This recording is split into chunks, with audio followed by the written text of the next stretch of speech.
Okay, here's the first one. Myth or true? Carrots can help you see in the dark. Myth. While carrots are full of vitamin A, which helps maintain eyesight, you won't get night vision. In the 1940s, British Air Forces invented a new radar, and to keep it secret, they told everyone it was carrots that helped them see at nighttime.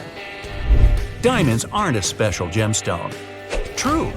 While diamonds may be a great engagement rock, they're not as rare as we've been made to believe. Advertising campaigns have made this very common rock something extraordinary. If you want something really rare, painite gems will look beautiful and empty your wallet at the same time. Around $50,000 a carat. Fruit Loops have different flavors. Myth. There's no point in avoiding the color you don't like. All the colors are the same flavor. Even Kellogg's has stated that they all share the same blended fruit flavor. Well, now I don't know what to believe anymore. Dropping a penny from the Empire State Building can obliterate a person below. Myth. While the penny won't tickle, it will not damage anyone on the ground. Simply, the penny can't build up enough speed while it's tumbling to the ground. Better to just keep the change in your pocket. The moon has a dark side. Myth. No, the moon isn't going to use the force to rule. Our satellite is tidally locked with the Earth, meaning that we're always looking at one side. But there's no permanent dark side. Kleenex was originally designed for gas masks. True. Yeah, Kimberly-Clark originally designed a thin cotton substitute to be used as a filter. In 1924, Kleenex began selling in the U.S. as a cold cream and makeup remover, eventually turning into the soft tissues we love today. Chocolate is bad for you. Boy, isn't that a myth. While too much chocolate, just like too much of anything, can indeed do some harm, a little bit can be quite good for you. Not just any chocolate though, only the dark variety. Yum. Weekend sleep-ins will help you catch up on lost sleep. That's a myth. As comfy as your bed is on a Sunday morning, you just can't make up for lost sleep. Irregular sleep can lower your concentration and performance. If you're refreshed when you wake up, you've had the right amount. Zombies are real. True. Now, no human has ever turned into a hungry zombie that we're shown so much in the movies, but they do exist in the animal kingdom. A fungus that has a really long name I don't want to pronounce takes over ants with its chemicals. Under the control of the fungus, the ant leaves its family to find a very specific branch or leaf. Then, it lets the fungus sprout out of it and release spores back into the world. How delightful. The largest living organism is the blue whale, African elephant, or shag. Myth. While all of those are large, the honey fungus in the Blue Mountains, Oregon wins by quite a bit. With the length of 3.4 miles, that's 6.5 Burj Khalifas end to end, and it's still growing. But on the bright side, it's edible. Mushroom omelet, anyone? Turkeys can blush. True. Just like humans, turkeys blush when excited, angry, or sick. The skin on their heads and necks can turn red or even a shade of blue. The fleshy flap of skin that hangs over their neck is called a snood. It also turns bright red when the bird is excited. Yeah, maybe not at Thanksgiving, though. We only have 5 senses. Myth. There's no right number. Some say 5, 7, 14, 24, or even 57. Our most basic senses are actually sight, hearing, smell, taste, and touch. But also movement, body position, temperature, balance, and the sense of our internal state, like feeling your heart. For example, close your eyes and touch your nose. That's proprioception, or body position. Bats are blind. Myth. Bats' eyesight is actually better at nighttime than ours. They just can't see as well in daytime because they only see in black and white. Perhaps this myth arose from the fact that bats use sonar to navigate without sight. Unicorns are real. True. They're not horses, though. It's deer that are likely the culprit. A single horn can be a genetic anomaly found in some species, possibly leading to the unicorn legend that formed a long time ago. Honey never spoils. Myth. Uncovered in a humid environment, it will spoil. As long as the lid stays on it and no water is added to it, honey shouldn't go bad though. Having antifungal and antibacterial properties means no organisms can live in it. No matter how old your stored honey is, it's probably perfectly edible. Oranges are always orange. Myth. Sweet oranges are a hybrid of tangerines and the pomelo, with a bright green skin to help protect them from the sun. In warmer climates like Southeast Asia, oranges are still a bright green when ripe. Makes you wonder what came first, the fruit or the color. There are bugs in your strawberry frappuccino. True. But not anymore. A dye made of ground-up tiny insects called cochineal bugs is used by many companies to make the color red. Starbucks stopped using bug red color in their strawberry frappuccinos in 2015. Firefighters use wetter water. True. To be more efficient at stopping fires, firefighters recently started adding certain chemicals to the water. The wetting agents reduce the surface tension of the water, making it easier to spread and soak into objects. Leave wasps alone and they'll leave you alone. Myth. While this works for bees, their cousins, the yellow jackets, will disagree. Known as one of the most bad-tempered wasps, they've been said to sting unprovoked, even if you just happen to walk by their nest. If you see wasps, give them a wide berth. The Eiffel Tower was supposed to be torn down after 20 years. True. The Eiffel Tower was designed to show off France's industrial power during the World's Fair. The designers cleverly put transmitters and antennas on top to make the tower too useful to eventually demolish. Head lice prefer dirty hair. Myth. Lice don't really think about hair cleanliness. They simply need human hair to hang on to, whether it's squeaky clean or greasier than a fryer. Lice feed off of our scalps, and the hair is just a place to hang out. Camels' humps store water. Myth. Camels don't store water. They store fat in their tissues, just like me after the holidays. These reservoirs of fat allow camels to survive for days in the desert without stopping for food. They drink large amounts of water at a time and store that in their bloodstream. You need to drink 8 glasses of water a day. Myth. Staying hydrated is critical, especially in hotter weather.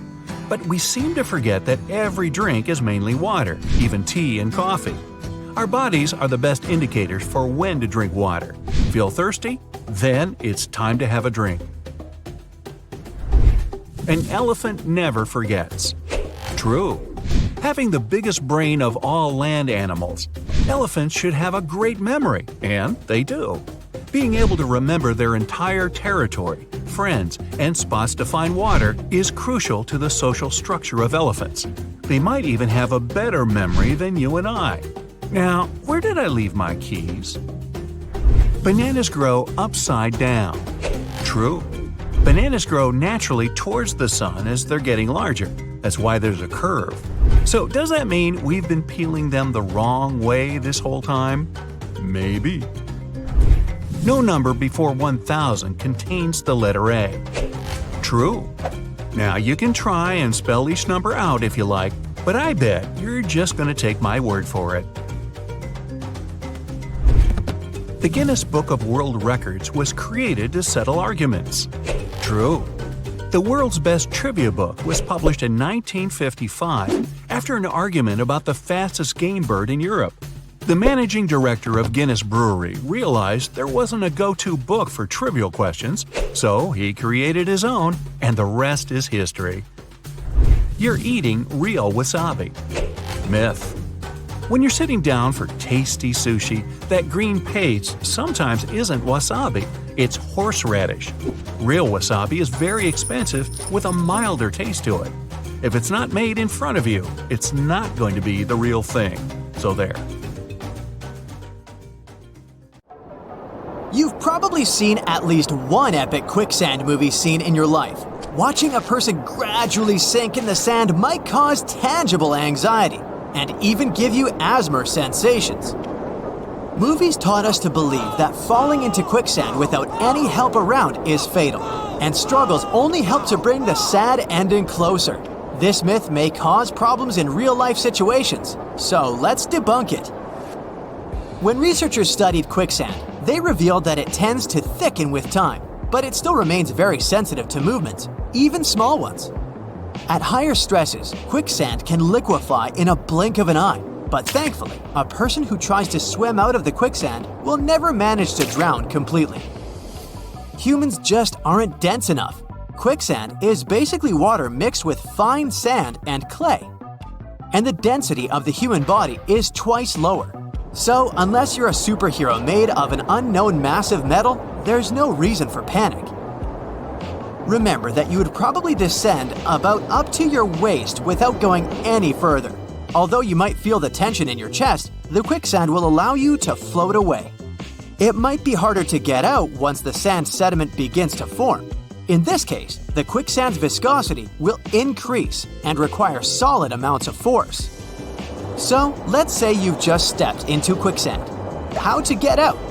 First of all, if you're wearing a backpack or something heavy, drop what you're carrying immediately. If possible, get rid of your shoes too. It usually takes a minute for the mud to liquefy, so you can try to take a couple of quick steps back. But if you feel that you're stuck, avoid taking large steps. Movie characters usually begin to yell and their friends tug on them with all their might, but in fact, it's not so safe for your body. Just wriggle your legs around to create a space between the body and the quicksand. This way, water can flow down to loosen the sand. It's important to do it slowly and gently. And if you happen to sink up to your hips or higher, bend backward. This way, it will be harder to sink. Keep on floating on your back and gently pull your legs out of the trap. Once your legs are free, you can use your arms to smoothly propel yourself backwards as if you were swimming. When you find yourself at the edge of the quicksand, carefully roll to hard ground. Also, it will be good to carry a stick when you walk in risky areas. It's helpful when you need to detect upcoming quicksand, and if you're already stuck, you can put it horizontally behind your back. It will create a bridge on which you can lean while crawling out. By the way, an object with a higher density would still float on a quicksand. Aluminum, for example, is almost 1.5 times more dense than quicksand. When researchers placed an aluminum ball on top of a container with specially created quicksand, the ball remained on the surface. When they began shaking the container gently, the ball stayed floating on top. But when they shook it a bit harder, the ball sank to the bottom. So, if, say, you dropped a pack of cash on quicksand and you want it back, pull it very carefully using long tongs. And avoid touching the mud itself. Phew! Finally got out of the sandy trap, but here crawls a creepy snake and another movie myth. Green anacondas are one of the largest snakes in the world, and females are usually much larger than males. But the very anaconda from a series of movies measures 40 feet. That's too long even for this extraordinary creature. In real life, the biggest anaconda ever found was 33 feet long and weighed about 880 pounds. Meanwhile, the average length for an adult female anaconda varies between 15 and 16 feet. Anacondas prefer living in swamps and slow-moving streams, mostly in the tropical rainforests of the Amazon and the Orinoco basins. The green anaconda belongs to snakes called constrictors. These snakes are not venomous. Instead, they wrap their bodies around their prey and give it a final hug. Let's say you refused to hug anaconda and continued walking, and suddenly you get bitten by a venomous snake. Everyone knows you should just brace yourself, suck the venom out of the bite, and continue the journey as if it never happened, right? Wrong. This old-school method might seem very epic, but today it's known to cause more harm than good. A venomous snake bite is basically a poorly made injection. The venom doesn't just stay in a bubble under the skin, it gets into the lymphatic system, and it can hardly be removed by suction. But if you manage to do so, you still risk poisoning yourself. Although, technically, swallowing venom is relatively safe, it's still a bad idea. If you have any open sores or cuts in any place from the mouth to the stomach, the venom can still enter the bloodstream and cause damage. Walking is also a bad idea. It's recommended to stay as still as possible to slow down the venom traveling through your lymphatic system. Don't wash the bite. Doctors may use this area to quickly identify the type of snake that bit you, and don't try to change clothing. Any unnecessary movement may cause the venom to move into the bloodstream more rapidly. You arrived at the hospital just in time and the doctors helped you. But unfortunately, your arch enemy is waiting around the corner. He sprinkles a couple of chloroform drops on his handkerchief, puts it on your nose, and nothing happens because we're not in a movie. Chloroform is presented as a common tool to instantly knock someone out in almost every movie where it appears. But in reality, this substance doesn't work so quickly. Even at higher doses, it takes at least 5 minutes for chloroform to start working. And several drops, as it usually appears on the screen, are not considered a high dose. Real doctors widely used chloroform as an anesthetic in the previous century, but it had many unwanted side effects. So later, its usage declined after the development of safer and faster inhalation anesthetics. You run away from the enemy and find yourself trapped in a storage room. There are no windows, but you find a ventilation hatch door. You're not claustrophobic. You can easily escape through a ventilation shaft, right? Nope. Time to debunk another movie myth. Ventilation shafts can be really narrow and dangerous. If you manage to get inside, you'll have to deal with some filters, a fan, and other obstacles. Also, metal edges on the inside can be pretty sharp, which doesn't make the journey safer. And besides, most ventilation shafts are not designed to carry the weight of a human, so it might just fall apart under your body. No big deal. The enemy captures you and takes you on a plane. No time to explain. Let's go skydiving.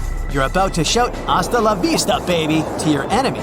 But unlike in some of the movies, in real life, you cannot talk while you're in freefall.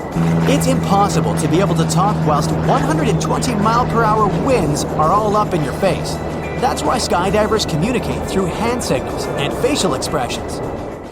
You land and find yourself in medieval London. But wait a minute, why are all these people so tiny? Thanks to movies, many people imagine those that lived in the Middle Ages as being very dirty and smelling even worse. The myth claims that only rich people bathe and did it only a couple of times a year. But in fact, it's not the case. Unpleasant body odor was associated with sin.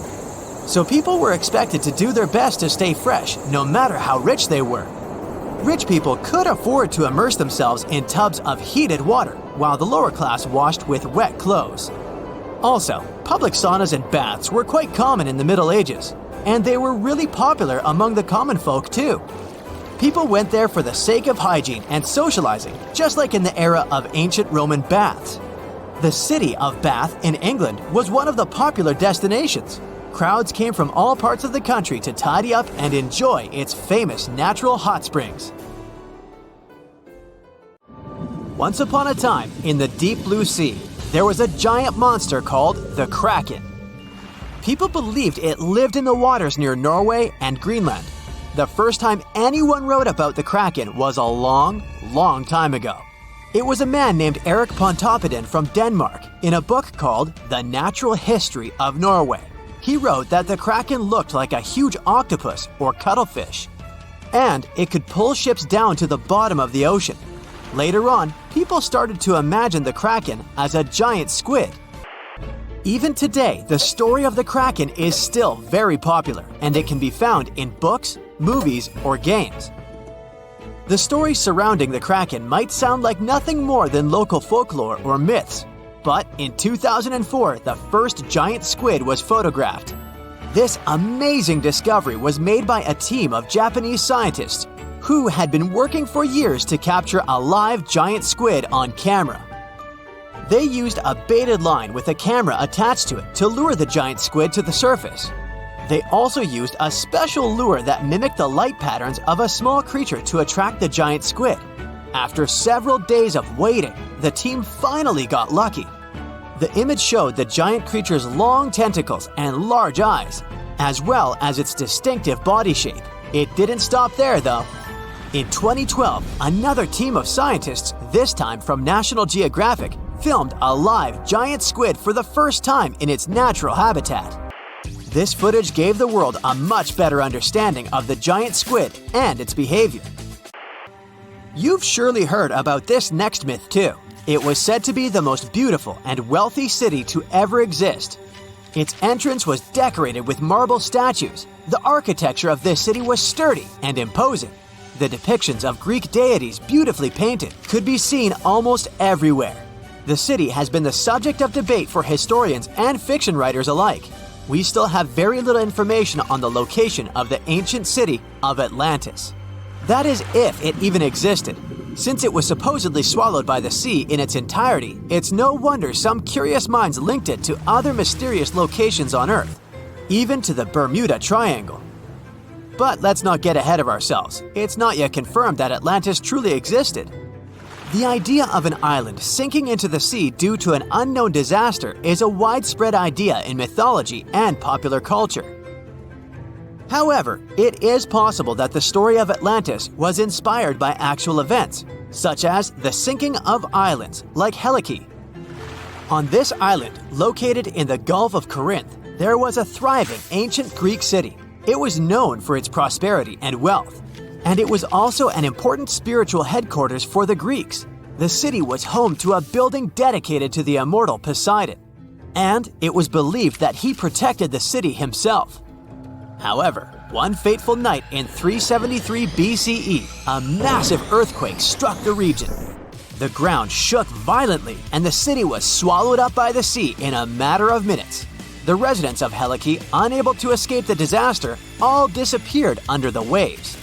The sinking of Helike was a great tragedy for the ancient Greeks, and it was seen as a punishment from the higher spirits. Many believed that the city's prosperity and pride had angered them, and they had punished the city by destroying it.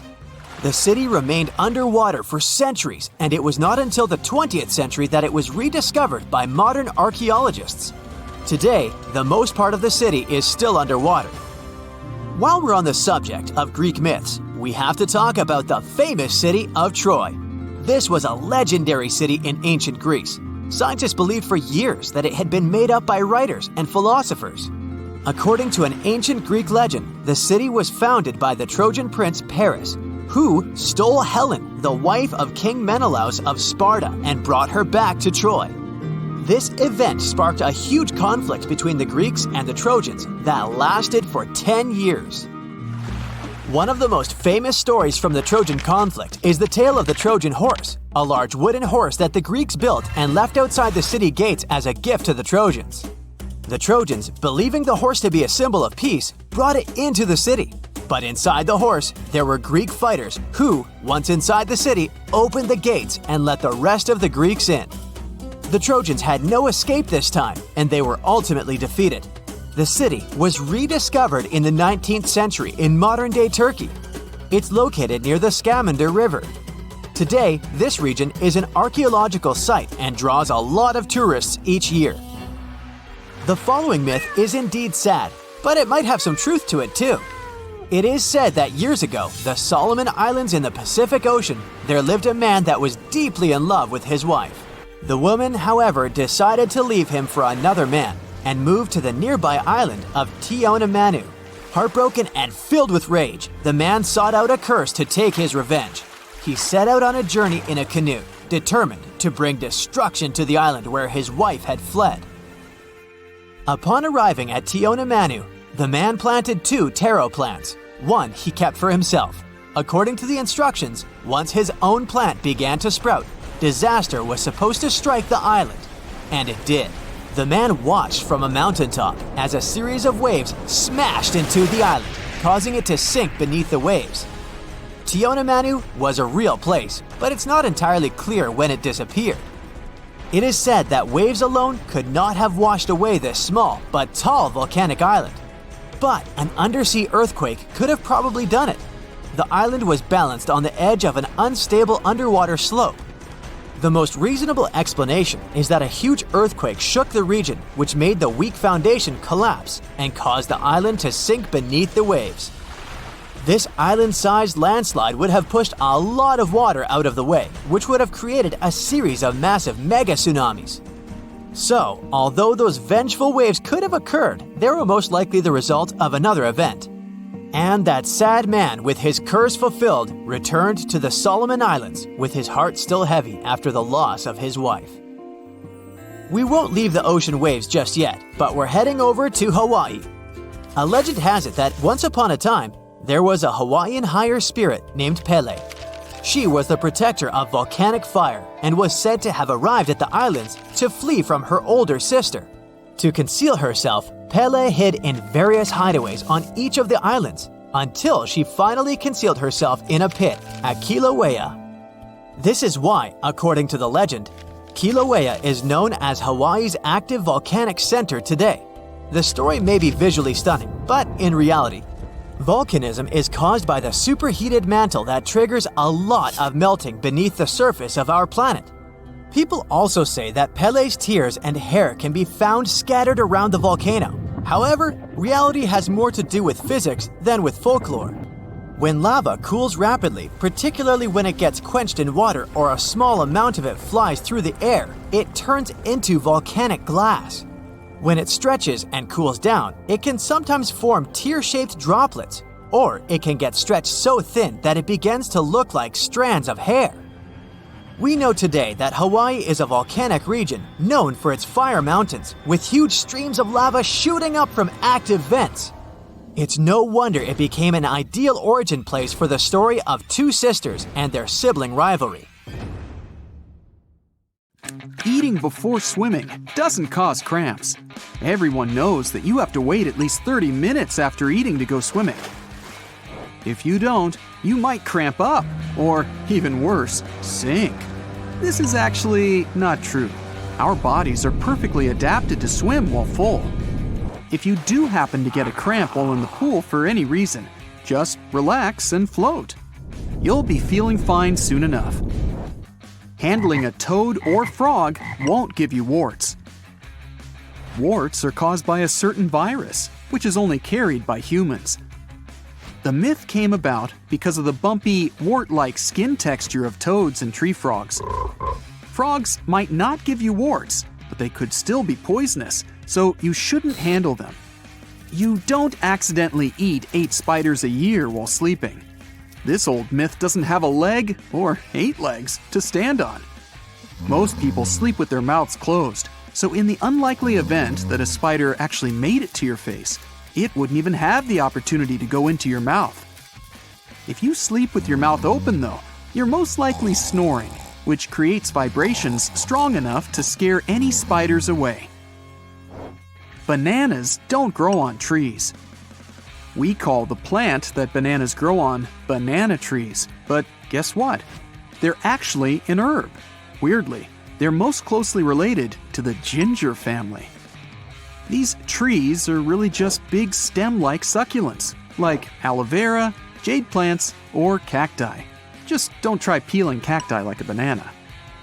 The banana itself is also technically a berry, like a pumpkin, a cucumber, and an avocado.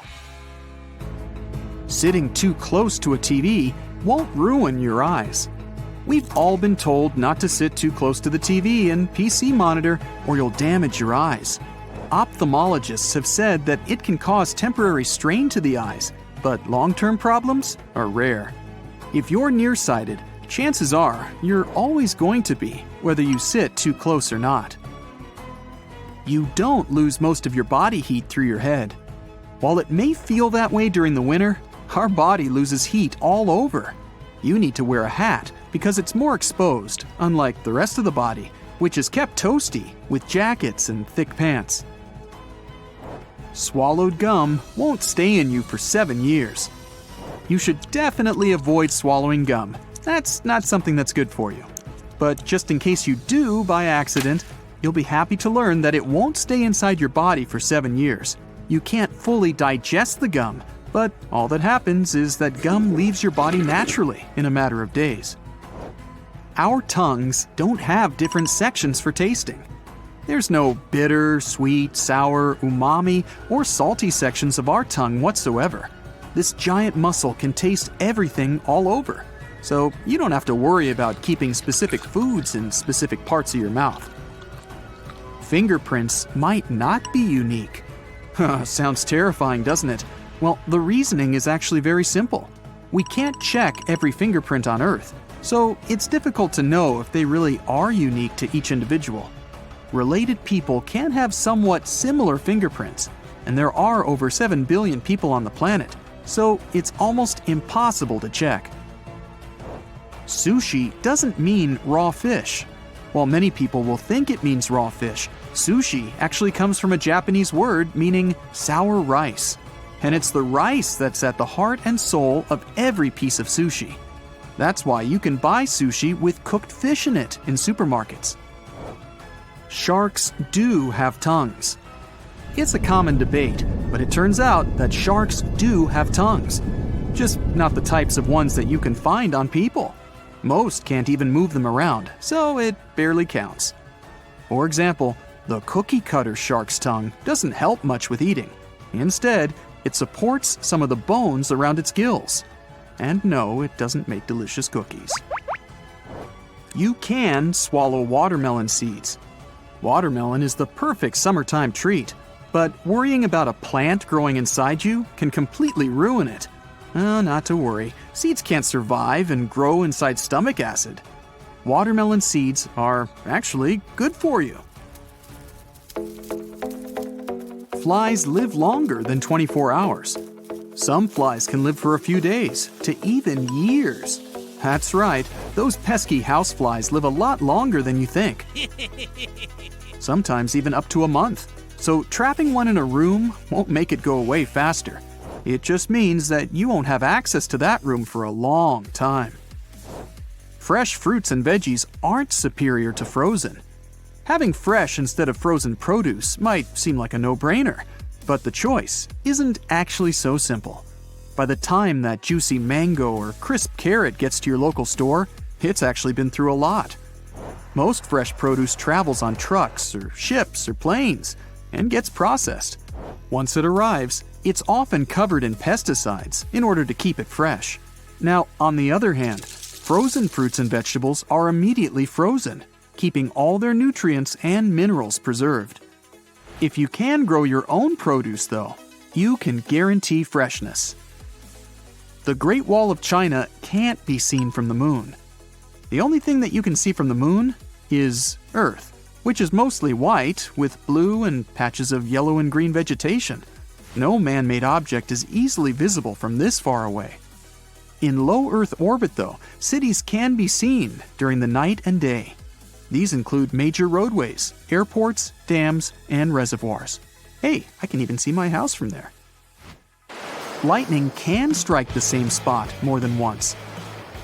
This myth has been around for a very long time, and it's just simply not true. Lightning will strike whatever is attracting it, however many times it can. This means that in many cases, it's more likely to strike twice. Just watch the Empire State Building during a lightning storm. It gets hit more than 100 times every year. Saturn's rings aren't solid. When you see a photo of Saturn, it'd be easy to assume that the rings are solid, but they're not. The rings are made up of tiny particles of rock and ice that vary in size, from as small as a grain of sand to as large as a house. Good luck trying to spacewalk on these rings. Cracking your knuckles won't cause arthritis. A lot of people are scared to crack their knuckle joints because of advice from friends and family. The most common myth is that it causes arthritis. Well, this just isn't true at all. One scientist even cracked the knuckles in his left hand for over 60 years and was left with no discomfort whatsoever. Waking a sleepwalker won't hurt them. In fact, the most dangerous thing for a sleepwalker is allowing them to carry on wandering around. Getting them back to bed so they don't hurt themselves is the best way to make sure that they're okay. We use most of our brain percentage. We use far more than the myth of 10%. That's right, especially you, Brightside viewer. Although some parts of the brain have yet to be figured out by scientists, we know enough to debunk this idea. We actually turn parts of our brain on and off and tap into different parts when they're needed. Now, we haven't unlocked any secret powers yet, but hopefully we can find something one day. Bears don't really sleep during hibernation. Bears don't sleep for months on end while hibernating. They actually go into something called torpor. This means that they slow things down in their bodies, but are still able to react to any stimuli around them. If you see one sleeping during winter, just make sure to keep your distance. Chameleons change color to show their mood and to communicate. Chameleons are known as masters of camouflage, but they often don't even use their abilities to camouflage. They actually change color to show when they're feeling a strong emotion. When they're agitated and upset, they'll turn black. When they're happy, they'll stay a bright green or blue. The sun isn't a fireball. The sun doesn't burn as we think of it, like logs on a fire or a gas stove. It glows because it's a giant ball of gas, with nuclear fusion taking place in its core. Our sun isn't yellow or white either. It glows green-blue. The human eye sees all the rainbow colors around it and mixes them together to make the sun's famous golden yellow. Dogs see more than black and white. Asking dogs to read an eye chart or to pick out colors would be impractical, but scientists have been able to figure out the vision of dogs. They see the world through a basic color scheme of yellow, blue, and gray, not black and white. It seems that they also lack the ability to see the range of colors from green to red. Chasing a tennis ball has to do with movement and smell more than color. Salt doesn't make water boil faster. That tiny pinch you put in before your pasta doesn't make any difference to the amount of time it takes to come up to a boil. The same goes for putting oil into the water to stop your pasta from sticking. It doesn't work, but it might still be worth adding some if you want to make sure that the water doesn't boil over. Vikings probably never wore horned helmets. As awesome as they looked, Vikings didn't have a practical use for horned helmets.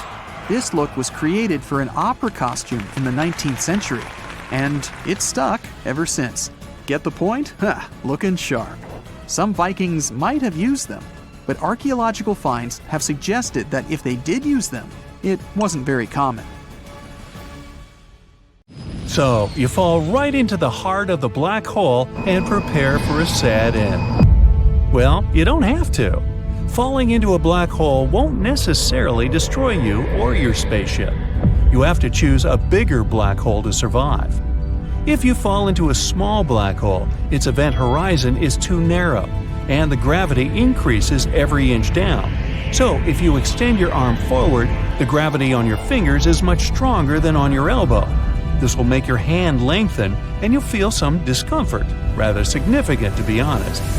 Things change if you fall into a supermassive black hole, like the ones in the center of galaxies. They can be millions of times heavier than our Sun. Their event horizon is wide, and gravity doesn't change as quickly. So the force you'll feel at your heels and at the top of your head will be about the same, and you can go all the way to the heart of the black hole.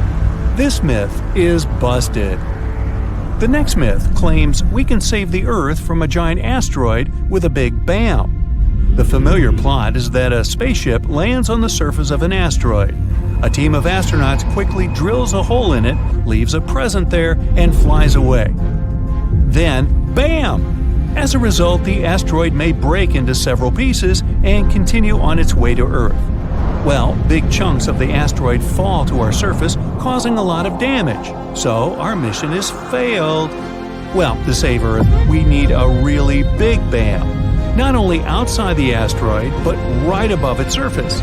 When the boom happens, the force of the blast pushes the asteroid slightly downward. Even a slight change in trajectory would be enough to make the asteroid fly past the Earth in the future. Done! Oh, and if you made a big boom on an asteroid, you'd never be able to hear its loud sound. Yeah, we often hear the sound of spaceships and battle in space in the movies, but that's just a myth. Sound is a wave that spreads because of the vibrations of molecules. A person claps a few feet away from you. The sound wave begins to push the first air molecule next to the clap, then the third, fourth, and so on until the wave reaches your ear. So, to spread sound, we need molecules like air or water. In our atmosphere, sound waves spread out just fine, but space is a vacuum, so it's nothing here. You can clap your hands loudly there, but there just won't be any molecules that can vibrate and carry that sound. One more myth about asteroids. We need to fly a little farther than Mars' orbit. Whoa, we're in an asteroid belt, and we constantly have to dodge giant rocks and blocks of ice. We got in some dense asteroid cloud. Not true. The fact is that space is huge, and the distances are incredible. All the rocks and debris in the asteroid belt are only 4% of the weight of the moon, so there really aren't that many of them there. To understand the size of the emptiness in space, look at the collision of two galaxies. There are billions of stars in each of them. If we mix them up, it's unlikely there will be any collisions even here. Another myth is that there's zero gravity in our orbit. Imagine you're in a huge box 10 miles up in the air. Now we let go of the box and it starts to fall. You're falling simultaneously with the box at the same speed. And now it's as if you feel zero gravity. Well, the same thing happens in orbit. The International Space Station is 250 miles above the Earth, and it's falling continuously, though not on the surface of the planet, but around it in its orbit. Its speed at this point is about 4.7 miles per second. It could cross the United States from the west coast to the east coast in just 8 minutes. So the astronauts there are experiencing the same thing. They're just falling with the ISS at that speed. Now, let's look at the moon. It always looks at us with one side. This means the moon has a dark side and the sun's rays never get there. Well, that's a myth. The whole point is that the moon is gravitationally locked to the Earth. There are days and nights there too. It's just that this rotation is perfectly aligned with the rotation of the Earth. So, whenever you look at the moon, you only see one side. Although there are days when the sun shines there too, so it's not the dark side, it's the far side. And we even have pictures of this place.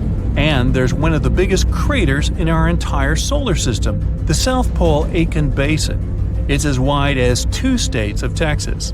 One myth that turned out to be untrue is that people have never actually been on the moon. This is the original spacesuit of the first astronauts who were there. Look at the sole of the shoe. Some people claim there's no way they could have left footprints like this there. Actually, they could. On the moon, the astronauts wore extra boots over their suits, and their soles matched the footprints on the moon perfectly. The astronauts didn't grab them when they left the moon. They left a lot of stuff there too.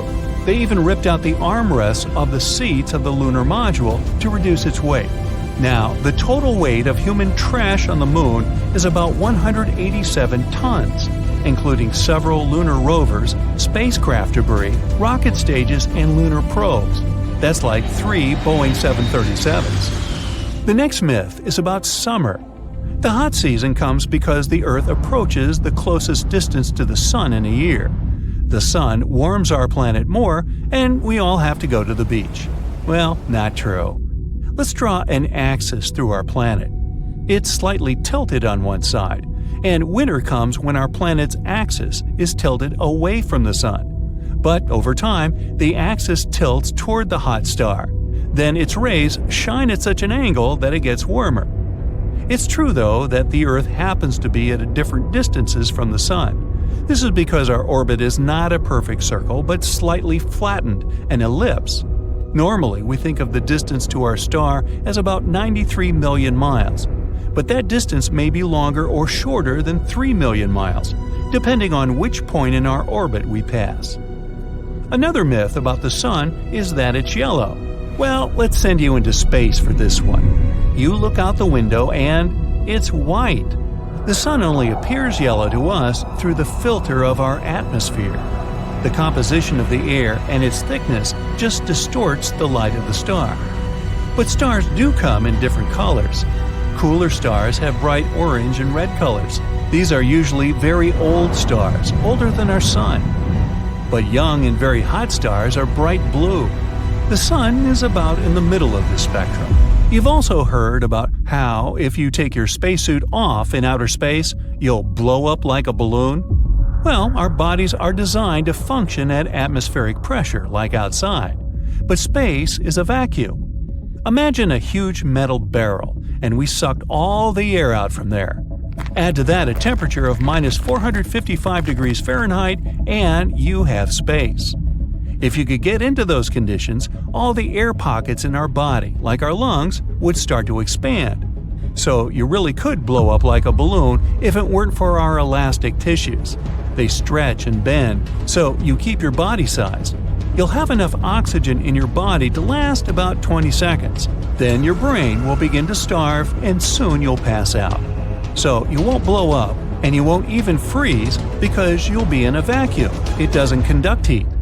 For example, water conducts heat very well, and you feel cold from it instantly. But you feel better in the air of the same temperature. If you're in the vacuum of space, the super low temperature won't be a problem for you. Much worse is solar radiation. On Earth, we have a shield against radiation in the form of the atmosphere. It blocks the harmful rays. In outer space, you would be defenseless. Another myth is related to cell phones. People think that when you dial your friend's number, your phone sends a signal into space. There are a bunch of satellites out there that will pick up your signal and reflect it like a mirror right into your friend's home. No, not true. However, there are satellite phones in the world that work that way. But when you make a cell phone call, your signal is transmitted through a system of cell towers from one to another until it gets to your friend's phone. Hi. Do chameleons only change color for camouflage? No. They can actually change colors to reflect their mood. So, males turn a bright color to show their dominance, and they become darker when they get aggressive. Chameleons also change color to adapt to different temperatures. A cold chameleon will turn dark to absorb more heat, while a smoking hot chameleon will turn itself pale to reflect the sun's rays. By the way, do comedians change color for camouflage? Only if their jokes aren't getting any laughs. Okay, I made that up. Now, there's a myth that if you drop a penny from a skyscraper, it'll pretty much destroy whatever's underneath. But when put to the test, researchers found that it just isn't true. On its way down, a coin can't gather enough velocity to cause permanent damage to anything, mostly because of wind resistance and the penny spinning around and stuff. Anyway, just hang on to your change. Now, some people believe that toilet flushes spin in the opposite direction in the southern hemisphere.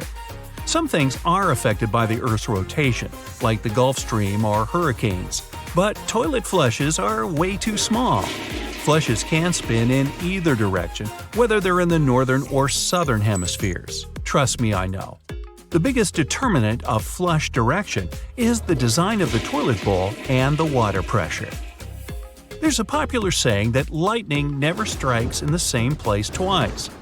Lightning often strikes near the same place a lot more than that. Lightning generally chooses the tallest, pointiest spot as its target. Researchers have found that the Empire State Building gets struck by lightning almost 100 times a year. And quite a few people have been zapped more than once, like a lot more.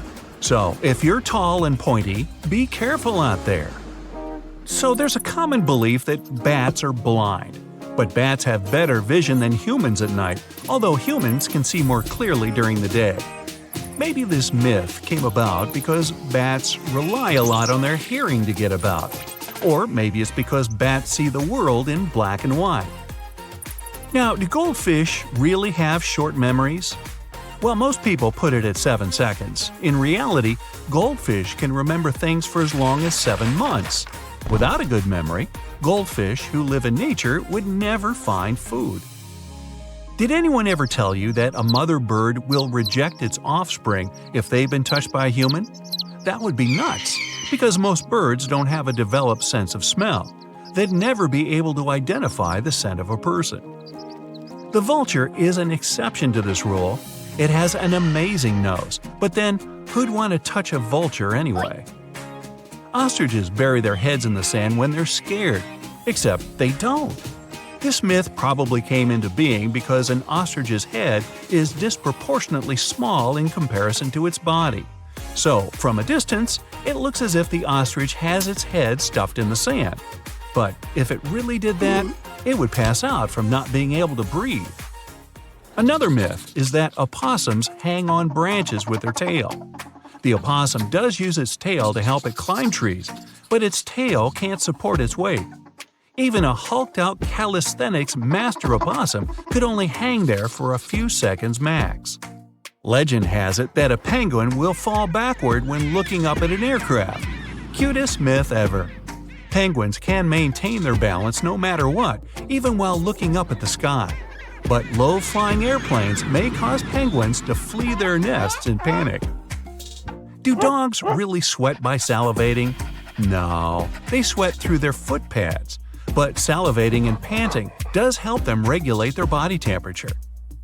Cat owners may think that a cat only purrs when it's happy, but cats also purr when they're hungry, distressed, or recovering from an injury.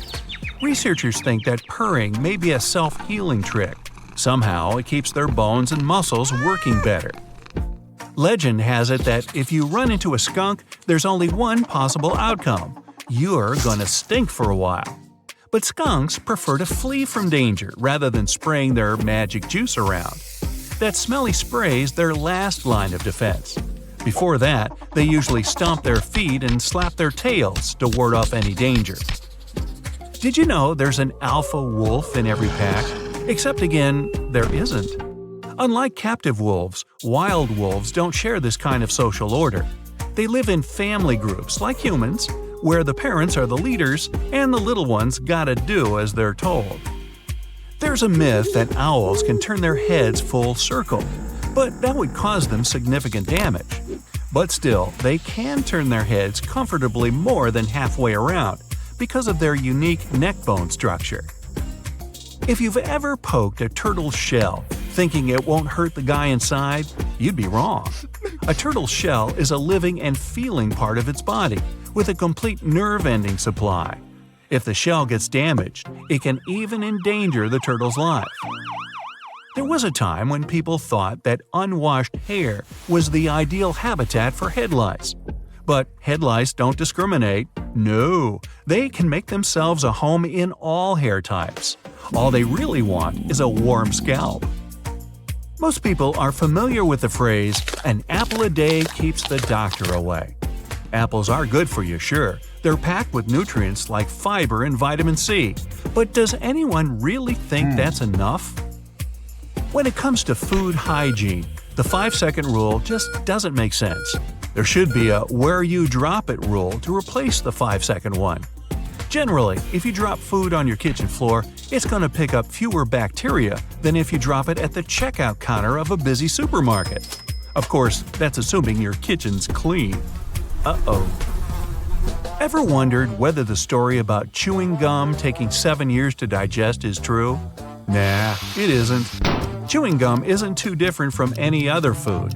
It takes around the same time to digest, but it's not exactly nutrient-heavy. Legend has it that catching a cold is likelier to happen in cold weather. But studies have shown that weather doesn't really play a part in getting a cold. A virus does. People may experience more cold-like symptoms when the weather is icy cold, but temperature has nothing to do with recovery time or anything like that. Do people only use 10% of their brains? Well, I have some friends who seem to… never mind. No, the answer is no. Scientists who've studied brain scans say they don't show any large dormant areas of the brain. But if the myth is just about humans having a long way to go to reach their full potential, yeah, that sounds about right. One of life's no-nos is to jump into the pool right after eating. But hitting the gym after a big meal can leave you feeling just as uncomfortable as doing a few laps. Also, if you're worried about getting a cramp in the pool, those can happen anytime, not just after a meal. Does shaved hair grow back darker and thicker? Researchers say it doesn't. But shaving does give your hair a blunt tip, which can make it feel thicker. When it comes to color, that new, darker stubble is just an illusion. Some people are convinced that eating turkey leaves them feeling drowsy. It's true that turkey has a chemical that can cause drowsiness, but so does chicken or beef. Turkey's a favorite for those massive family celebrations, so that drowsiness, it's probably due to the huge amount you ate. The myth that people lose most of their body heat through their heads was probably first invented by a hat salesman. Not surprising. Scientists say that people lose only about 10% of their body heat through their heads. You lose heat through your skin, no matter where that skin is. Have you heard the saying that a full moon can affect your mind somehow? And no, but researchers believe that light from a full moon can affect your sleep, which can affect your mood. Did ancient Vikings really wear those awesome horned helmets? There's no real evidence to back up this claim. This myth probably came from books and music, looking to spice up their heroes a bit. If you want to see a Viking with a helmet, go to a Minnesota Vikings game. That's about as close as you're gonna get. Some people believe Einstein flunked math in school. Einstein himself debunked this theory by saying he mastered calculus at age 15. But Einstein did fail to enter the school of his choice because he flunked languages on his first try. But math? He passed with flying colors. Hi, do chameleons only change color for camouflage? No. They can actually change colors to reflect their mood. So, males turn a bright color to show their dominance, and they become darker when they get aggressive. Chameleons also change color to adapt to different temperatures. A cold chameleon will turn dark to absorb more heat, while a smoking hot chameleon will turn itself pale to reflect the sun's rays. By the way, do comedians change color for camouflage? Only if their jokes aren't getting any laughs. Okay, I made that up. Now, there's a myth that if you drop a penny from a skyscraper, it'll pretty much destroy whatever's underneath. But when put to the test, researchers found that it just isn't true. On its way down, a coin can't gather enough velocity to cause permanent damage to anything, mostly because of wind resistance and the penny spinning around and stuff. Anyway, just hang on to your change. Now, some people believe that toilet flushes spin in the opposite direction in the southern hemisphere. Some things are affected by the Earth's rotation, like the Gulf Stream or hurricanes. But toilet flushes are way too small. Flushes can spin in either direction, whether they're in the northern or southern hemispheres. Trust me, I know. The biggest determinant of flush direction is the design of the toilet bowl and the water pressure. There's a popular saying that lightning never strikes in the same place twice. Lightning often strikes near the same place a lot more than that. Lightning generally chooses the tallest, pointiest spot as its target. Researchers have found that the Empire State Building gets struck by lightning almost 100 times a year, and quite a few people have been zapped more than once, like a lot more. So, if you're tall and pointy, be careful out there. So there's a common belief that bats are blind. But bats have better vision than humans at night, although humans can see more clearly during the day. Maybe this myth came about because bats rely a lot on their hearing to get about. Or maybe it's because bats see the world in black and white. Now, do goldfish really have short memories? Well, most people put it at 7 seconds. In reality, goldfish can remember things for as long as 7 months. Without a good memory, goldfish who live in nature would never find food. Did anyone ever tell you that a mother bird will reject its offspring if they've been touched by a human? That would be nuts, because most birds don't have a developed sense of smell. They'd never be able to identify the scent of a person. The vulture is an exception to this rule. It has an amazing nose, but then who'd want to touch a vulture anyway? Ostriches bury their heads in the sand when they're scared, except they don't. This myth probably came into being because an ostrich's head is disproportionately small in comparison to its body. So, from a distance, it looks as if the ostrich has its head stuffed in the sand. But if it really did that, it would pass out from not being able to breathe. Another myth is that opossums hang on branches with their tail. The opossum does use its tail to help it climb trees, but its tail can't support its weight. Even a hulked-out calisthenics master opossum could only hang there for a few seconds max. Legend has it that a penguin will fall backward when looking up at an aircraft. Cutest myth ever. Penguins can maintain their balance no matter what, even while looking up at the sky. But low-flying airplanes may cause penguins to flee their nests in panic. Do dogs really sweat by salivating? No, they sweat through their foot pads. But salivating and panting does help them regulate their body temperature. Cat owners may think that a cat only purrs when it's happy, but cats also purr when they're hungry, distressed, or recovering from an injury. Researchers think that purring may be a self-healing trick. Somehow, it keeps their bones and muscles working better. Legend has it that if you run into a skunk, there's only one possible outcome. You're gonna stink for a while. But skunks prefer to flee from danger rather than spraying their magic juice around. That smelly spray's their last line of defense. Before that, they usually stomp their feet and slap their tails to ward off any danger. Did you know there's an alpha wolf in every pack? Except again, there isn't. Unlike captive wolves, wild wolves don't share this kind of social order. They live in family groups like humans, where the parents are the leaders and the little ones gotta do as they're told.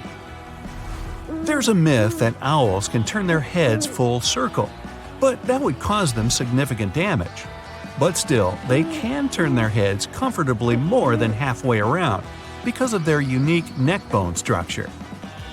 If you've ever poked a turtle's shell thinking it won't hurt the guy inside, you'd be wrong. A turtle's shell is a living and feeling part of its body, with a complete nerve-ending supply. If the shell gets damaged, it can even endanger the turtle's life. There was a time when people thought that unwashed hair was the ideal habitat for head lice. But head lice don't discriminate. No, they can make themselves a home in all hair types. All they really want is a warm scalp. Most people are familiar with the phrase, "an apple a day keeps the doctor away." Apples are good for you, sure. They're packed with nutrients like fiber and vitamin C. But does anyone really think that's enough? When it comes to food hygiene, the 5-second rule just doesn't make sense. There should be a "where you drop it" rule to replace the 5-second one. Generally, if you drop food on your kitchen floor, it's going to pick up fewer bacteria than if you drop it at the checkout counter of a busy supermarket. Of course, that's assuming your kitchen's clean. Uh-oh. Ever wondered whether the story about chewing gum taking 7 years to digest is true? Nah, it isn't. Chewing gum isn't too different from any other food. It takes around the same time to digest, but it's not exactly nutrient-heavy. Legend has it that catching a cold is likelier to happen in cold weather. But studies have shown that weather doesn't really play a part in getting a cold. A virus does. People may experience more cold-like symptoms when the weather is icy cold, but temperature has nothing to do with recovery time or anything like that. Do people only use 10% of their brains? Well, I have some friends who seem to, never mind. No, the answer is no. Scientists who've studied brain scans say they don't show any large dormant areas of the brain. But if the myth is just about humans having a long way to go to reach their full potential, yeah, that sounds about right. One of life's no-nos is to jump into the pool right after eating. But hitting the gym after a big meal can leave you feeling just as uncomfortable as doing a few laps. Also, if you're worried about getting a cramp in the pool, those can happen anytime, not just after a meal. Does shaved hair grow back darker and thicker? Researchers say it doesn't. But shaving does give your hair a blunt tip, which can make it feel thicker.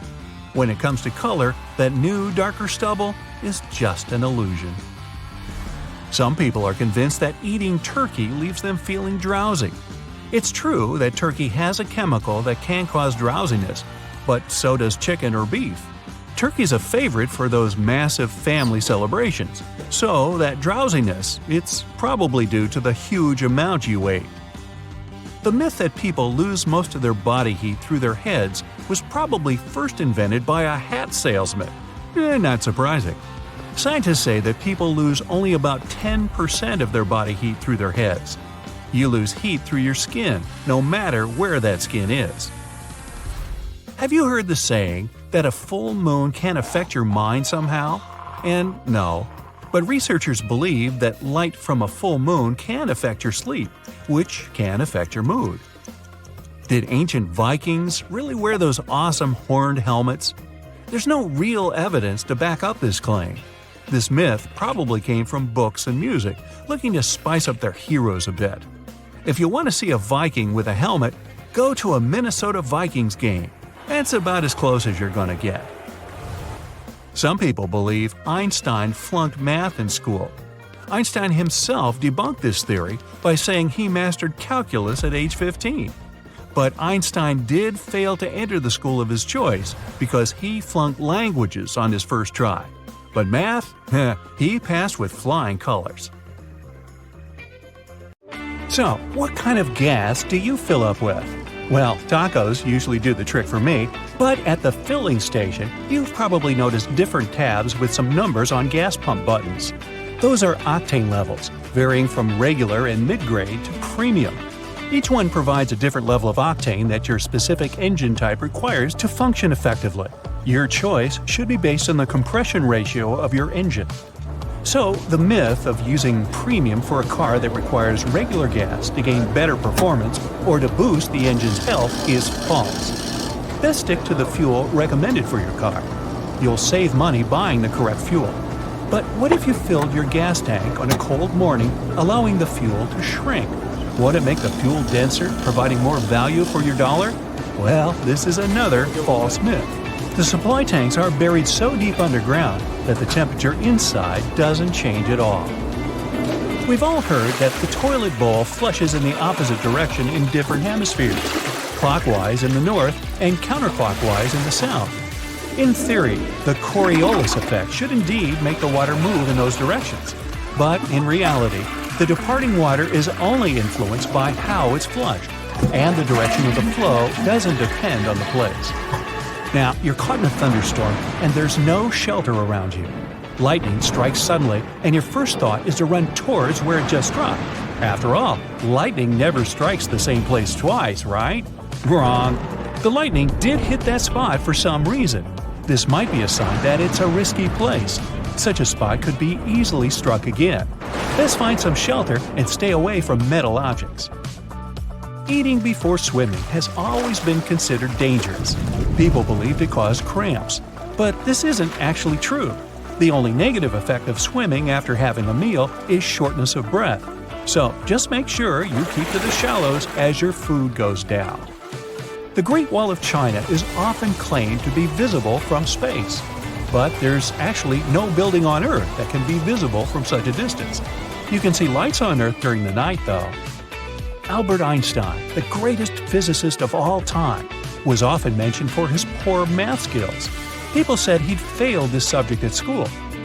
But even though Einstein did fail an irrelevant entrance exam, he was actually really good at math, even creating his own original proof of the Pythagorean theorem at the age of 12. Such a late bloomer, huh? Spring is in the air. Unfortunately, this isn't the best time for baby birds. They tend to fall out of their nests. Sometimes they end up in a dangerous place and should be taken somewhere safer. But you've probably been told that if someone touches them, their mother will no longer take an interest in raising its young. In reality, birds have a very poor sense of smell and can't tell if a human has made contact. So feel free to place them back into their nest if needed. Given our brains are so large, it's a shame we only use 10% of their capacity. Well, that's another myth. You actually use your brain to the fullest, but different parts of it work at different times during the day. Now, there was a time when warming up your car in cold weather was a necessity, and some people believe it's still true. But today, we use different cars, and it's worse for your vehicle to be left idling for too long. As for warming it up, 30 seconds is all the waiting you need. There's an old saying that relates to bats' poor eyesight, but this couldn't be more untrue. Not only do they use echolocation, which is extraordinary, but they can also see pretty well. In fact, they see better than us humans during dusk and dawn. Watching TV or staring at your computer doesn't give you square eyes or harm them in any way. Your eyes simply become strained and tired after a while, but as long as you blink enough not to let them dry out, they'll be fine. Baldness is a natural occurrence in men. Shampoos, gels, sunlight, hats, and levels of testosterone have all been blamed for the early loss of hair. But natural hair loss is purely hereditary. It can come from both sides of the family, but mainly from the father's genes. We've all swallowed our chewing gum, whether by accident or there wasn't a table to stick it under. Well, don't worry. It won't reappear 7 years from now. Your stomach will easily digest it and pass it straight on through. Purchasing makeup in bulk is a great way to save money, as makeup supposedly never expires. But it does. It can also grow bacteria, which will negatively affect your skin. So make sure to renew your supply every 12 months. Another myth about makeup is that it's harmful to the skin. But in reality, it's completely fine and can help protect your skin from pollution. Just don't forget to remove it daily. Vikings have always been admired and popular in cultures around the world. They've been pictured as brave warriors, wearing helmets with horns on them. But the truth is, they never had horns. This image was first portrayed in an opera composed by Wagner in the 19th century. And since then, the horns have been associated with Vikings. You might have been told not to wear red around bulls. But in reality, it doesn't matter what you wear, as these animals can't see color. They're usually provoked by general movement. Dogs, on the other hand, can see colors. But how they do it is different to humans. The ostrich will lay its head and neck along the ground if it sees an enemy coming. As the bird's colors match the ground, it easily blends into its surroundings. At the same time, ostriches often look as if their heads are stuck in the ground. But they are not. Ostriches wouldn't be able to breathe if that was really what they were doing. The Scottish Highlands are synonymous with beautiful landscapes, kilts, and the soothing sounds of the bagpipe. But the bagpipe isn't originally Scottish. This instrument was first used in the Middle East centuries before anyone in Europe had the opportunity to annoy their neighbors by playing this unusual instrument.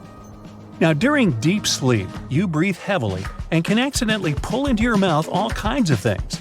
That's why you swallow 7 spiders on average per year. Or so they say. But this is not possible. A spider can find nothing less appealing than a growling, fleshy pile of human that offers no food. It simply won't get near your mouth. Your fingernails don't grow at the same rate. The more the hand or finger is used, the more it promotes the growth of the nail. That's why the nails on your dominant hand grow faster than on the other. Ninjas just didn't have one color of their famous ninja uniform. Of course, black was the best to blend in at night, but they also had quite a wardrobe that contained many colors to blend in on other occasions. Shaving your hair won't make it thicker, change its color, or make it coarser. It just appears that way, since new hairs start growing back with blunt tips at the ends. The memories of goldfish last way longer than 3 seconds. These creatures can remember things for up to 3 months. You can also teach your goldfish to feed in the same place every day, amongst other tricks. Chameleons' full color of dull brown and green already blends in with their surroundings. These animals don't need their ability to change color to hide. Their amazing skills are instead used for communication and temperature control. During an earthquake, you're advised to find a doorway that is the safest place in the building. In reality, it's not safer than any other part of your house. Instead, seek shelter under a table or desk until the shaking stops. Opossums have been shown to hang upside down in many cartoons. And indeed, their tails are strong enough to allow them to hang this way for a short while. But their bodies are too large to be hanging from a branch for more than a quick picture. Now, we're all aware of the saying, you can't teach an old dog new tricks. But although puppies learn more easily, grown-up dogs can also learn tricks with ease. A trick you should avoid, though, is the one that involves your pooch licking your face.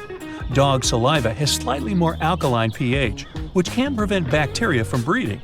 But there can be hundreds of bacteria living in a dog's mouth, which may be harmful to your skin. Nah, my dog can kiss me all she wants.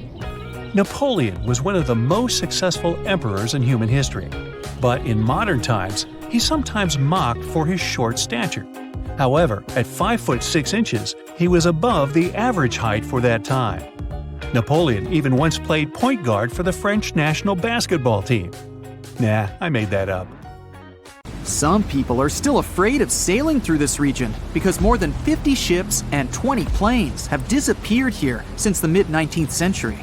You won't find this place on a regular paper map, as it's not an official region of the Atlantic Ocean.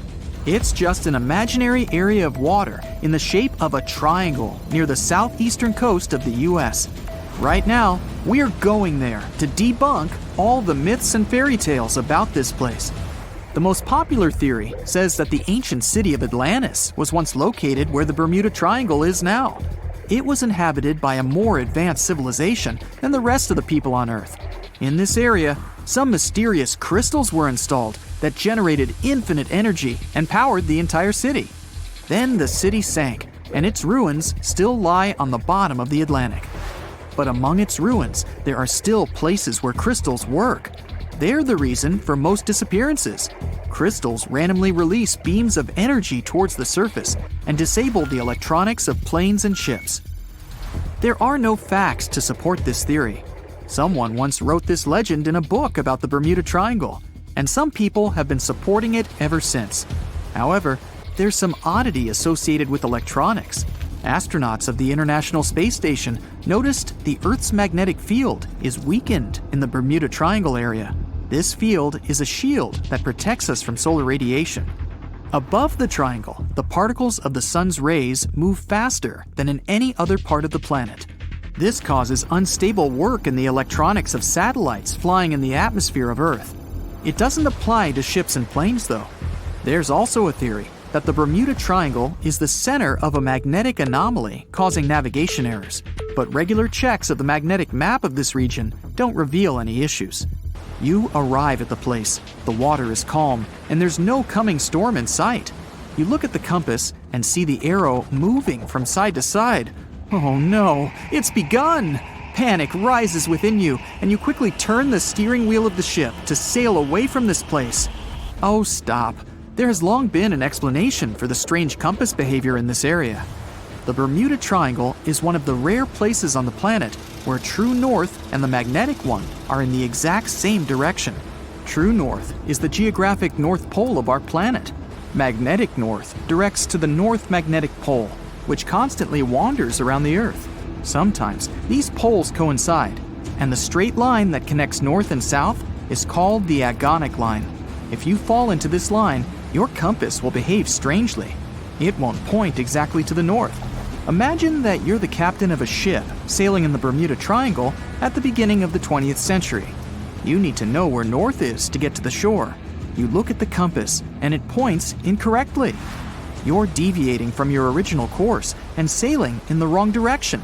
There's the Caribbean Sea, near the triangle, peppered with small islands. The sea floor here isn't deep. The ship can get in shallow waters. And now, the ship is stuck on a shoal, and you have no idea where you are. If this were the 21st century, the ship's captain would be able to reach the shore using GPS and other modern navigation. But the most interesting thing is that the compass would work correctly this time, since the magnetic North Pole hasn't already coincided with the true one for a long time in the territory of the Bermuda Triangle. The agonic line is somewhere far away from here. There are no problems with navigation now, but for some reason, this is where ships disappear. In fact, not just here. Throughout the Atlantic Ocean, there are places where many more ships have gone. The Bermuda Triangle is not even in the top 10 of such places. One of the main reasons why many ships are lost here is that one of the most popular shipping routes in the Atlantic passes through the Bermuda Triangle. And the more ships in one place, the more shipwrecks. Simple probability. Other theories say there's a space-time rift in this region. Ships and planes fall into this rift and end up in the past or the future. But for some reason, there's not a single proof of this myth. There's no reason to think that the rift is hidden somewhere here. The base of an extraterrestrial civilization is located in the Bermuda Triangle. Visitors from other galaxies steal sea vessels along with the crew. so no one finds the wreckage of the ships. This is also a popular myth that has no scientific justification. Sunken ships are not found here, as there's one of the deepest trenches in the world. Any sinking ship will sink to a depth of about 19,000 feet. The enormous pressure and distance makes it difficult to find the ships. Also, the Puerto Rico Trench is nearby. In some spots, it's as deep as 27,500 feet. The Kraken lives somewhere in the triangle. It's a huge squid that sinks ships and is also a legend that sailors tell each other. However, gigantic squids live in the depths of the ocean. They can grow to the size of half a train car, but no cases have been recorded where they have sunk a large vessel. And in the area of the Bermuda Triangle, they've never even been seen. People in the past didn't know about the existence of these creatures, so when they saw them for the first time, they described them as huge, terrible monsters. Giant squids are some of the most elusive creatures on Earth, and scientists had to use sonar equipment to find them. They don't like to leave the dark depths and are likely to be afraid of the sound of any ship. A more realistic hypothesis about the mystery of the Bermuda Triangle is methane. Large deposits of this gas can be found under the seafloor of this region. From there, methane is released into the water. It takes the form of huge bubbles that quickly rise to the surface.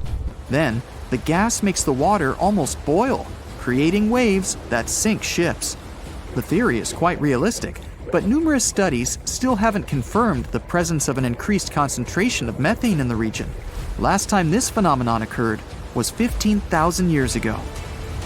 Another credible theory implies the appearance of rogue waves. Imagine a clear, calm sea without wind. Suddenly, you hear a loud hum. In just a few seconds, a huge wave, 100 feet tall, appears from the calm surface and falls on your ship. Some scientists believe rogue waves are created by a surface sea current colliding with a strong headwind. There's a version claiming the wave is born because of the collision of warm and cold currents. But the most interesting theory says the waves are formed by kinetic vampirism. Under certain natural conditions, waves can exchange kinetic energy. And among all the waves, there will be one, the vampire, that gets the energy of all the others. When it accumulates enough energy, the vampire wave spills it out. This explains the force of the impact and its sudden disappearance. This phenomenon is observed in all the waters of the world's oceans, but there's no evidence that it occurs most often in the Bermuda Triangle. If rogue waves appeared there, it was not during a calm. A restless sea is the main reason for ship disappearances in the Bermuda Triangle. Severe storms and hurricanes are a frequent thing there, because the Bermuda Islands is an area of high pressure that diverts thunderstorms towards the triangle. Huge waves simply overturn ships, and thunder and lightning flashes disable planes' electronics. There's nothing mysterious about this. Storms and ship disappearances occur in all oceans, but a lot of legends were made exactly about the Bermuda Triangle. It all started in the middle of the 20th century, when a book was published that tells us that Atlantis lies in the waters of the triangle. No proof was given, but people liked this mysterious theory so much, they began to build upon it. They started making documentaries about it and writing new books. Each material devoted to the fantastic nature of the triangle was based not on facts, but the theories of other written books and films. And when a topic is popular, you can make money on it. Readers enjoy it, and authors are rewarded. Well, I hate to break this to you, but the sun isn't really yellow. Technically, the light it gives off is white. It's all because of the atmosphere, our atmosphere. There's an effect called Rayleigh scattering. That's when the gases in the atmosphere bend the light. The same effect is the reason why the sky seems to be blue, or why sunsets look like a stunning combination of reds and oranges. On a lighter note, if you go into space, you won't immediately be weightless. Scientists mostly agree that space begins where our atmosphere is more or less a vacuum, which is 62 miles up. But it's not like you magically become weightless from the moment you pass that point. Let's say you're in a rocket that's speeding up. You'll definitely feel the gravity of our planet, but you'll feel weightless from the moment you start falling down. To orbit something actually means you're falling forever around that particular object. The moon is orbiting us. We're orbiting the Sun. Our entire solar system orbits around the center of the Milky Way, our galaxy. That's just a crazy cosmic dance where they're all falling toward one another. So, if you're 250 miles above our planet, you'd have to travel 17,500 miles per hour around the Earth to feel continuous freefall. That's the speed at which the International Space Station and people who work there orbit around our planet. Meanwhile, if you turn the thermostat up high, the rate of heating won't increase. It doesn't put more effort in when you set a higher temperature. For example, if you set the thermostat at 85 degrees Fahrenheit, you won't change the heating speed, only the target temperature. If you set it higher, you might end up wasting more energy, and you'd be too hot. Now, the 7 spikes on the Statue of Liberty are not there to represent the 7 continents and 7 seas, as some previously thought. The spikes stand for sun rays, while the circle is there as some halo. It's like when immigrants arrive on a boat, the statue greets them with, "Hello and welcome." Do you still believe that summer is so warm because, at that phase, our planet gets closer to the sun? Well, it's a big fat myth. When it's summer in, say, the northern hemisphere, our planet isn't actually closer to the sun. It's the opposite. The Earth is at its farthest point from the sun during July and at the closest point during January. Summer is warm because our planet is tilted. During its orbit, the Earth's tilt allows the energy coming from the sun to hit us more directly because the angle is steeper. Now, anteaters don't eat ants through their nose. They rip open anthills with their claws and get the ants through the holes with their super long tongues. Those can extend twice as long as their entire heads. The tongues are sticky and covered in tiny spikes, so it's not that hard for them to trap those ants. Anteaters manage to swallow up to 20,000 ants on a daily basis. Now, T-Rex didn't have bad vision. Some research showed that they may have had depth perception even better than today's eagles and hawks do. Also, they weren't as fast as they are in the movies. Based on the structure of their body, they were probably moving no faster than 12 miles per hour. Any quicker than that would damage their bones. But that wasn't a bad thing, because the T-Rex would go after dinosaurs way slower than itself most of the time. Ooh, that's one beautiful butterfly. Ooh, don't touch it. It won't be able to fly again. No worries, it's another popular myth. It'll live and still fly if you touch it gently. Butterflies have scales on their wings, which means some might shed off if you touch them. But those scales will shed off naturally anyway. Such sheddable scales may be the reason why they manage to escape when a spider catches them in their web. Now, wolves really don't howl at the moon. It might make a good movie scene, but in real life, they howl because they're active during the night. They look up not to stare at the moon, but because that way, the sound they make will travel better. The rest of the wolves will hear them from distances of 6 to 7 miles away.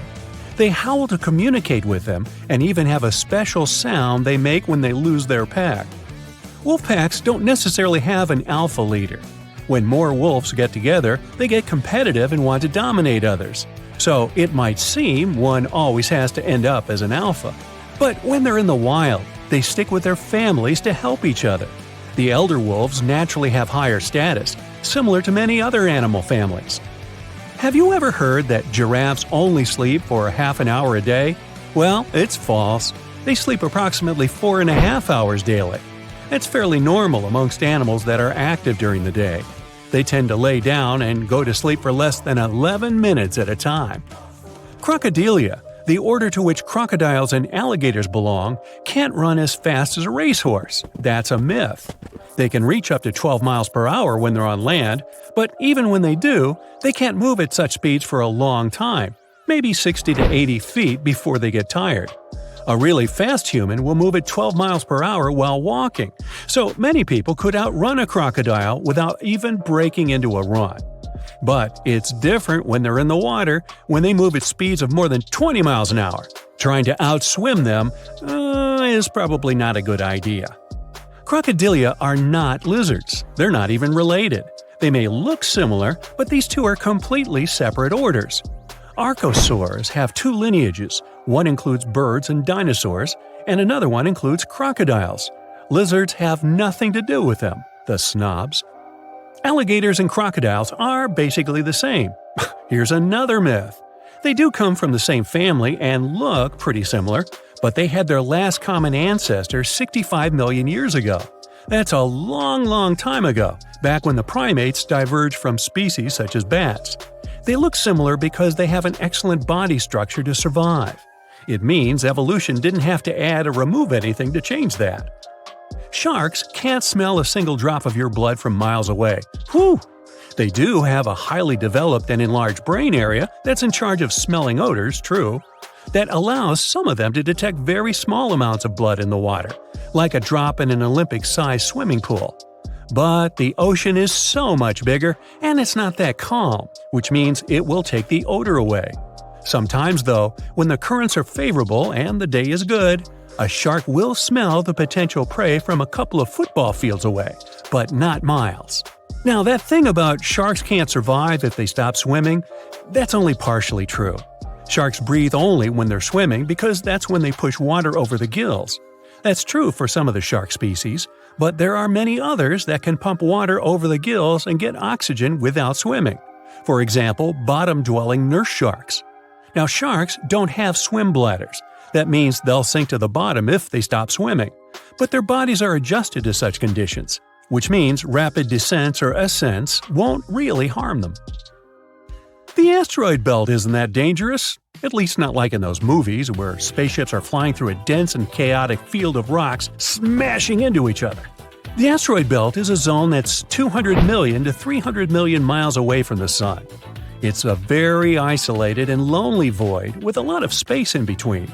If you pulled all those asteroids from that belt together, you'd get a mass that's maybe 4% of our Moon. That's why astronauts get really excited when they see just one asteroid smashing into one another. At least something's happening there. Your brain can grow new cells. Well, that's kind of true and false at the same time. Most parts of your brain aren't capable of growing new neurons, but some areas can do it. For example, a part called the hippocampus. It's a very important region of the brain for remembering things, learning, regulating how much we eat, and some other vital biological functions. Many other animal species can regrow brain cells across the whole brain, but that doesn't work for us. Some scientists think it might be because we live longer than many other species, which requires a memory we can depend on. Now, that's why the human brain had to find a way to collect experiences across a long span of years. So, new neurons in the hippocampus, for example, could be there for making new memories and learning new things rather than just remembering the things from the past. Those new brain cells help your brain cultivate your past and use it to chart your future. Or just get yourself an elephant. They never forget. Ooh, great news! Eating ice cream won't make your cold worse.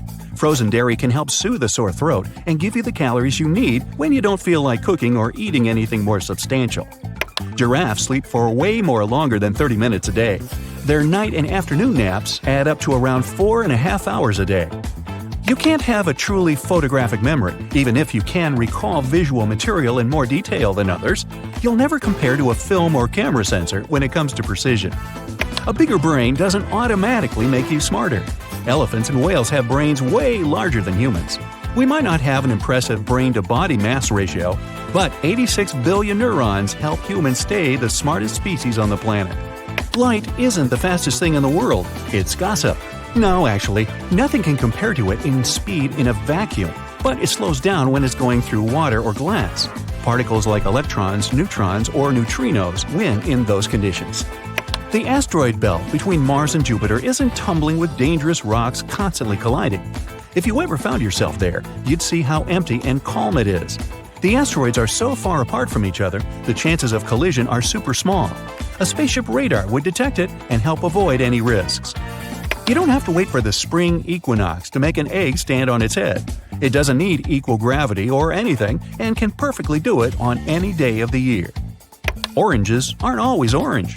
The green skin variety is just as sweet and perfectly ripe. This skin color protects them from the sun and is also a sign that there's plenty of chlorophyll in the fruit.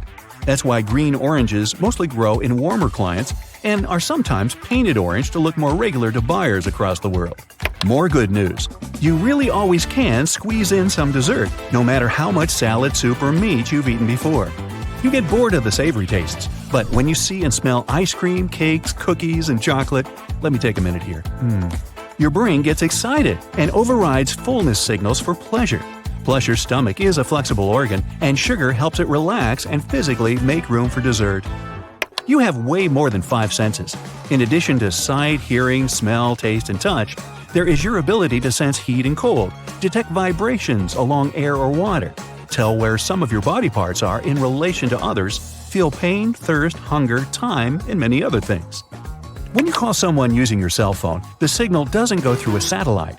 Your gadget is always looking for wireless radio signal and transmitting data to and from land-based cellular towers. If you want to call someone, the nearest tower connects you to another cell through a huge network of tower-to-tower communications. Brown sugar isn't any healthier than white sugar. It's mostly white sugar with some extra residual sticky syrup in it. This syrup has some vitamins and minerals like potassium and magnesium, but even that doesn't make it diet food.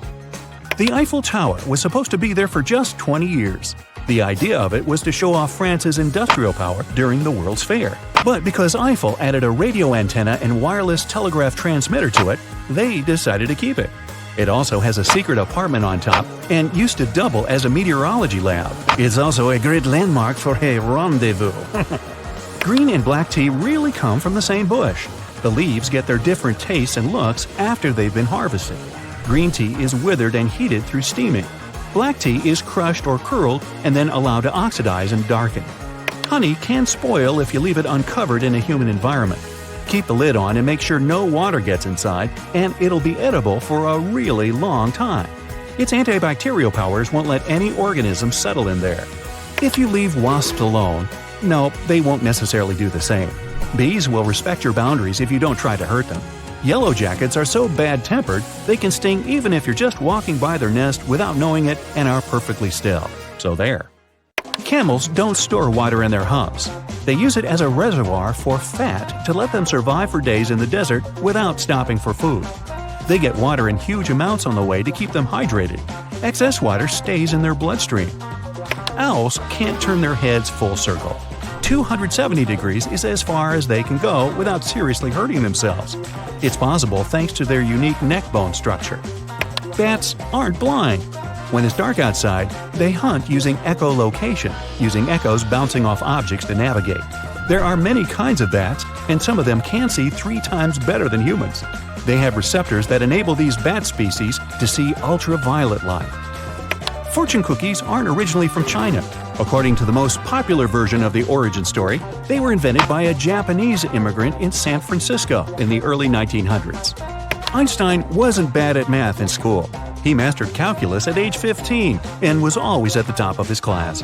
This myth comes from the story of Einstein failing an entrance exam to a college in Zurich. He did great at the math portion, but failed botany, zoology, and language sections. Elephants are really afraid of mice. Like most mammals, they have brains programmed to jump back when they see a critter. No matter how huge they are, elephants will be startled by little things moving fast by their feet. A mouse can't do them any harm, though. Even if it tried climbing up the trunk, the elephant can easily get it off. The sun isn't yellow. It's a bunch of colors that mix and make it appear white. We see it as yellow or orange because the atmosphere of the Earth scatters colors like blue, green, and violet. This is also why we see the sky as blue and the sun looks warmer at sunrise and sunset. Not all comets have tails. When they're next to a star, they look like small frozen chunks of ice and rock.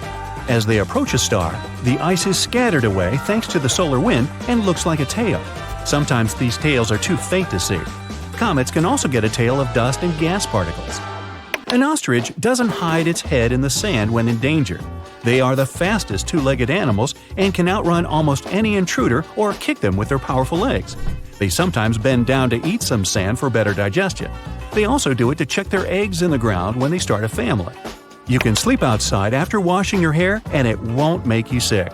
Even sleeping outside in sub-zero temperatures at that time can just make you chilly and make your hair freeze. Viruses cause colds, and they don't care about your hair condition. The Earth doesn't get closer to the Sun in the summer. In reality, it's farthest from the Sun in July and closest to it in January. It's warmer in the summer because the axis of our planet is tilted, letting its northern part catch more sunlight for half of the year and the southern part for the other half. So, in summer, the sun is above the horizon for up to 17 hours a day and just for around 6 hours during winter. You can't see millions of stars even on the clearest night and far from sources of light. The highest number you can see if you have really good eyesight is around 3,000 of them. They are the ones that are close enough and bright enough.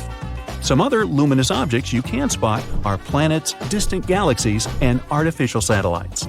The moon really doesn't have a dark side. It's tidally locked with Earth, so we always see just one side of it. The sun, the moon, and our Earth are all constantly moving. So there are times when the side of the moon visible to us is lit, and then its other side. It only seems dark to us. No worries, you don't eat 8 spiders every night in your sleep. Most people sleep with their mouths closed, so a spider can't make it inside. Even if you sleep with your mouth wide open, the powerful vibrations you produce while breathing and a warm stream of air coming out of your mouth will scare away any little spider. A penny dropped from the Empire State Building won't damage anyone on the ground. It's lightweight and can't speed up enough to be that devastating. The coin's speed does grow with every passing second during the fall, but the air resistance increases too. The worst it can do to a passerby is sting a little. Mammoths were really still roaming the planet at the time the pyramids in Giza were built.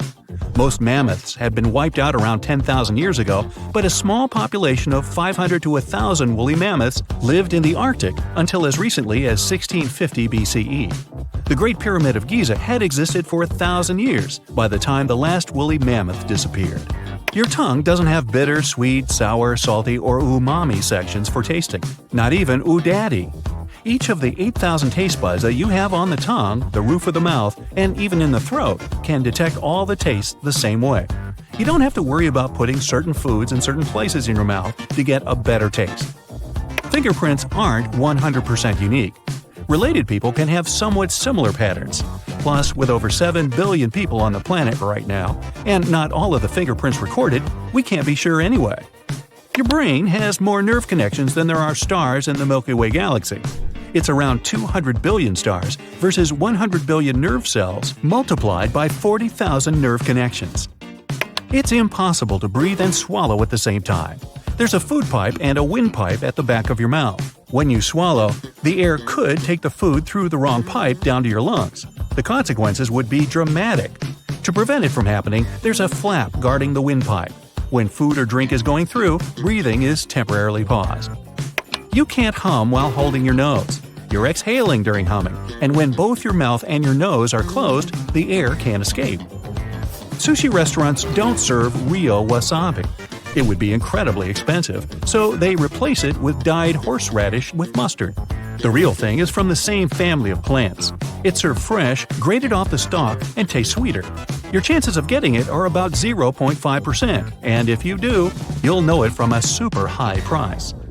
Carrots weren't originally orange. Before the 16th to 17th century, almost all of them were purple, with some rare yellow and white exceptions. Orange carrots have been cultivated by Dutch farmers. They believe they'd be easier to grow. It's true that things appear weightless in outer space, but there's gravity everywhere. The further you get from a heavy object, like Earth, the weaker it gets. Still, gravity affects every single spot in the universe that has mass. Strawberries aren't berries. Neither are raspberries or blackberries. Bananas, eggplants, grapes, tomatoes, and oranges are berries. They have 3 distinct fleshy layers, 2 or more seeds, and develop from 1 flower. You do have enough iron in your body to produce a metal nail that's 3 inches long. Try it sometime. Wait, don't. Lightning can strike the same spot twice, 3 times, or more than 100 times. Even during the same thunderstorm, nothing can stop a lightning bolt from striking the same place it had struck a few seconds earlier or centuries ago. Lightning prefers tall and isolated objects. The Empire State Building, for example, is hit about 25 times a year. The largest living organism isn't the blue whale or the African elephant. It's honey fungus across the Blue Mountains in Oregon. It's as long as 6.5 Burj Khalifas end to end, and that's the world's tallest building. It's still growing, and it's edible. Turkeys can blush, just like humans. The skin on their heads and necks can turn red or blue when they're excited, angry, or sick.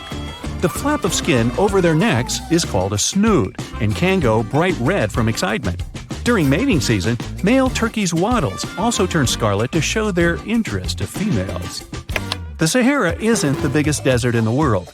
The Antarctic desert is almost twice as large. The second place belongs to the Arctic desert, and the Sahara is third.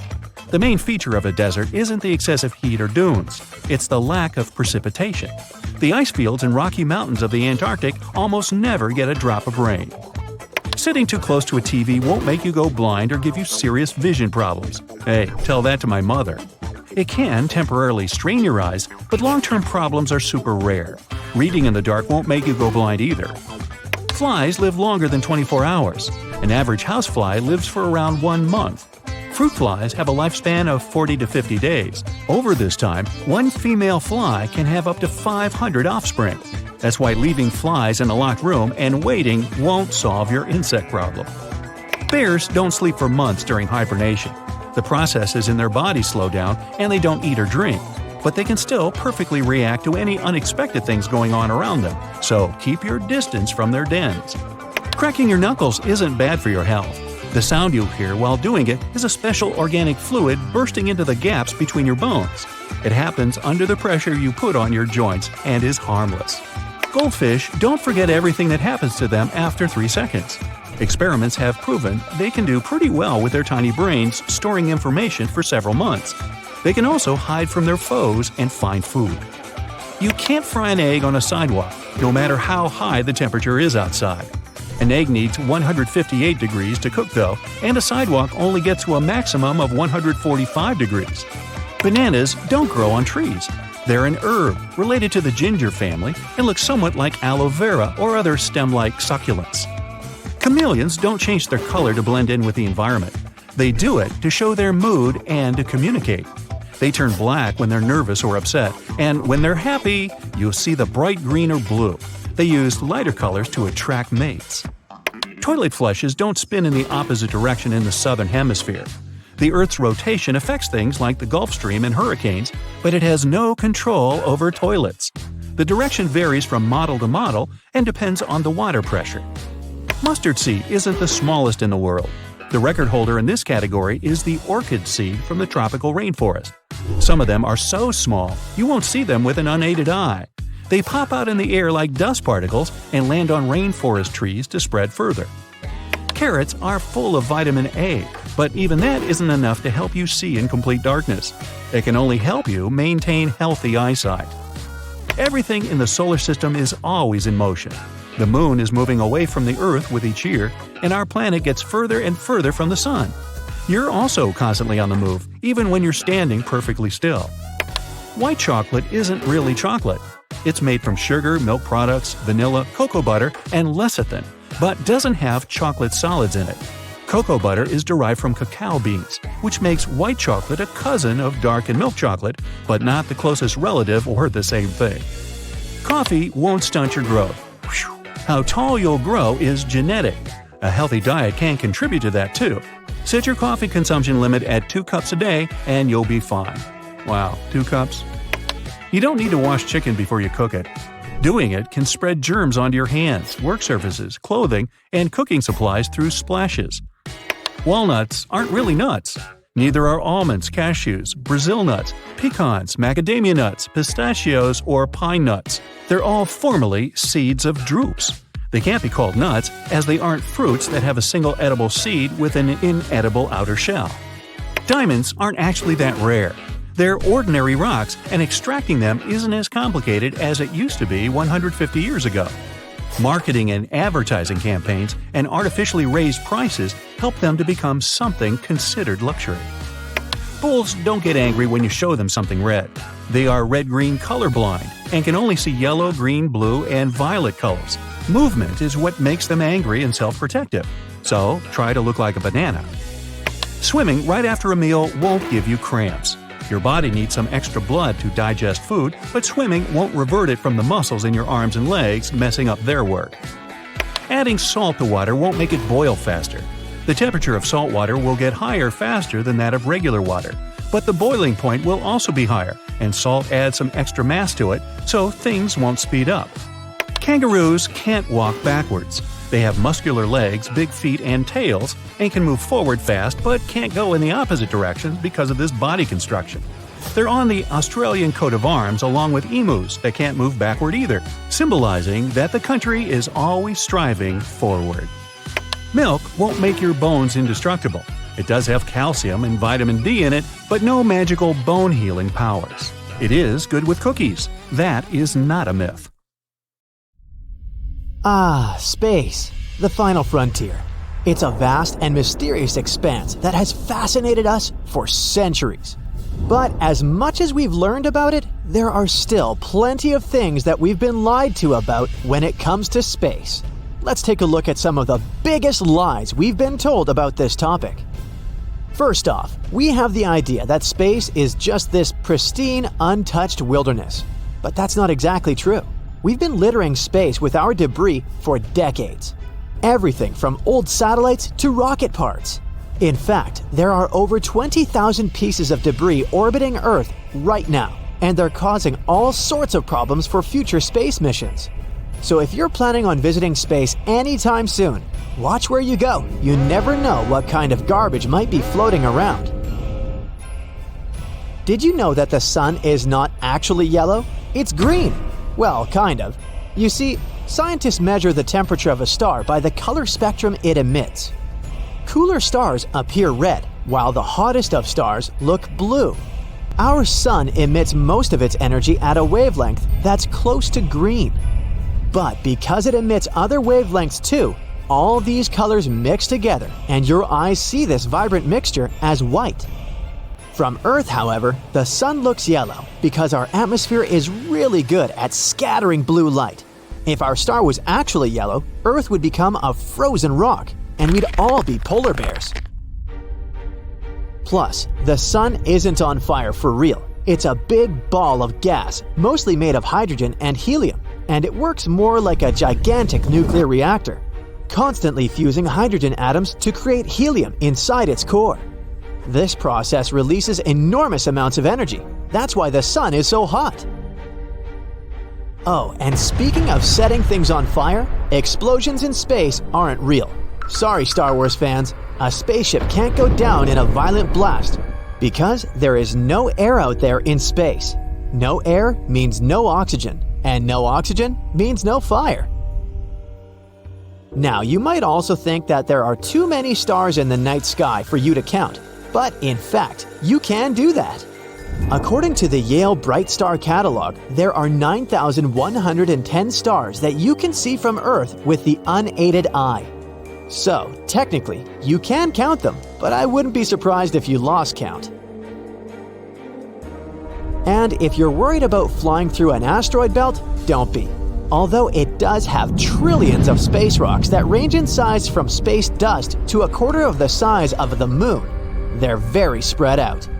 The asteroid belt between Mars and Jupiter is 140 million miles across, which is 1.5 times the distance between Earth and the Sun. This spreads space rocks thousands of miles apart, making it almost impossible for a spacecraft to collide with one. You'll instantly freeze in space without a suit. Nope, you won't turn into a popsicle right away. It's going to take a bit longer than that because heat and cold don't really move very quickly in the vacuum of space. But unfortunately for you, there's a bigger problem at hand. You won't be able to breathe. After just 15 seconds, your brain won't be getting enough oxygen from your blood, and you'll pass out. And then after just 2 minutes, it's curtains for the rest of your organs. So, in short, if you find yourself playing astronaut without a spacesuit, it's game over pretty quickly.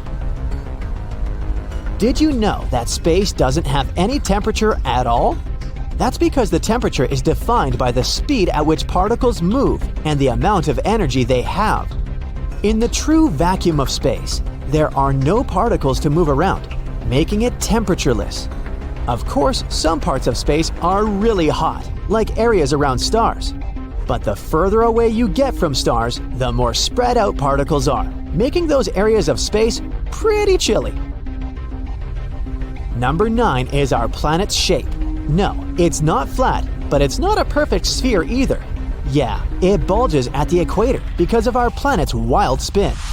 It's like Earth is doing its own little dance.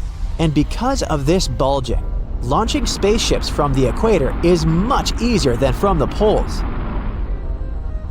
Now, when it comes to sound in space, it's a bit of a tricky situation. You might think that no one can hear you scream, but that's not entirely accurate.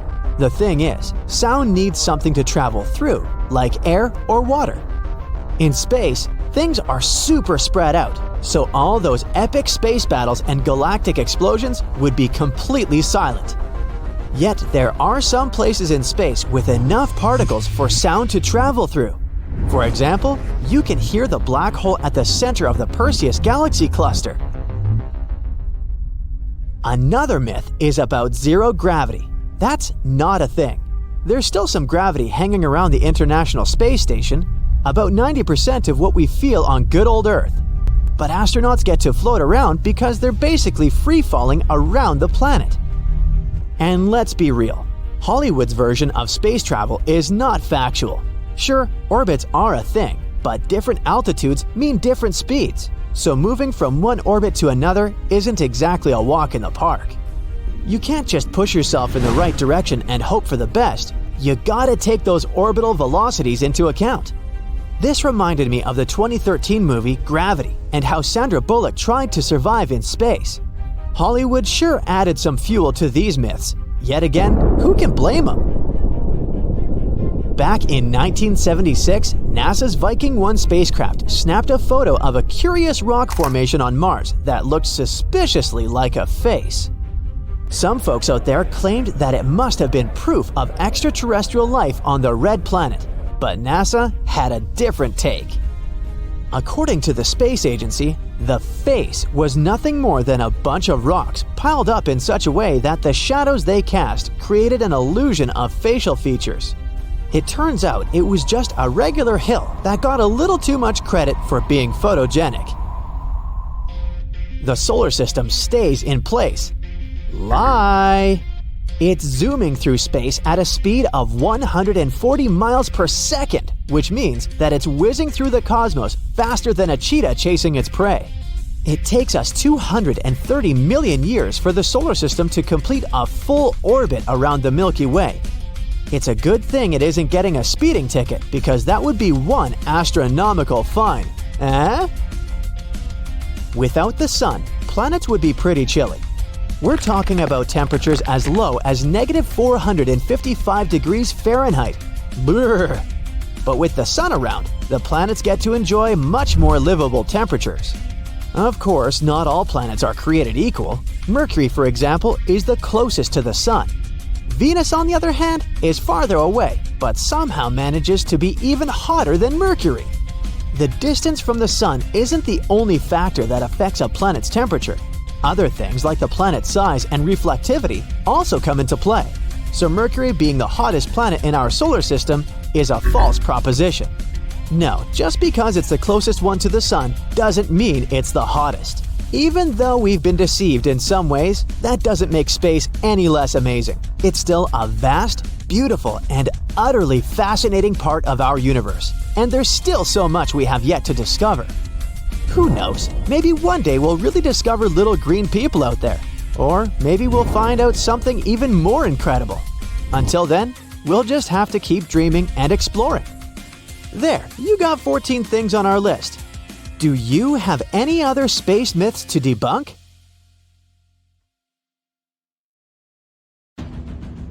Now, at some earlier stages of research, scientists reconstructed the Megalodon looking like a bigger, just a little more dangerous version of a great white shark. Movies then followed suit, added a couple of details on their own, and ta-da! We've got a marine giant that could grow up to 90 feet long. Well, hold on. Megalodons were usually between 50 and 55 feet, sometimes growing up to 60 feet. For comparison, a bowling lane is 60 feet long, a school bus is around 45 feet, and an average person is 5 feet 10 inches tall. So yeah, not bad Megalodon, but still not 90 feet. Its weight was around 50 to 60 tons, which is something like 10 adult elephants or even a Boeing 737. That's just their females though. The ladies were almost twice as big as the males. Another movie versus reality thing, the Megalodon had nothing to do with a great white shark. The closest they could be is cousins, because Megalodon, in fact, is the last descendant of a completely different lineage of sharks. Plus, its kind is around 3 times bigger than an average great white. It has a shorter nose and a much flatter jaw that almost looks like it's squashed. Also, Meg's pectoral fins are longer than those of the great white sharks. Ancient predators ate a lot, so they needed something to support their weight. They both had an excellent sense of smell, though, so even in prehistoric times, it wasn't a good idea to go swimming with a chunk of raw meat in hand. And it certainly isn't safe now. Whether the Meg's hiding somewhere in the depths, which some still believe is true, or it's gone forever, younger cousins will be there waiting. Also, both of them like to go after big marine mammals, so they would certainly have things to do together. That is, until the Meg got moody and accidentally ate its friend. You never know. These guys had a different hunting style. Great whites prefer to dive straight toward their prey and find the softest spots, like exposed legs or underbelly. Megalodon aimed for the fins and tail because of its almost 10-foot jaws and what's considered to be the strongest bite ever. Its teeth could pierce almost anything. Sometimes an entire tooth would be found embedded in the bone of some bigger animal, such as a whale. Without the main parts they use for swimming, poor sea animals were then helpless and unable to escape. Yet whales were just a smaller part of the Megalodon's diet. Seals, sea cows, squids, dolphins, other sharks, the good old Meg probably wouldn't say no to some random school of smaller fish swimming into its mouth either. Nothing better than a good snack after a big tasty dinner. Even those giant turtles weren't safe within their thick shells. The Meg probably took those as a dare challenge on a daily basis. Such a diverse diet, and in big amounts.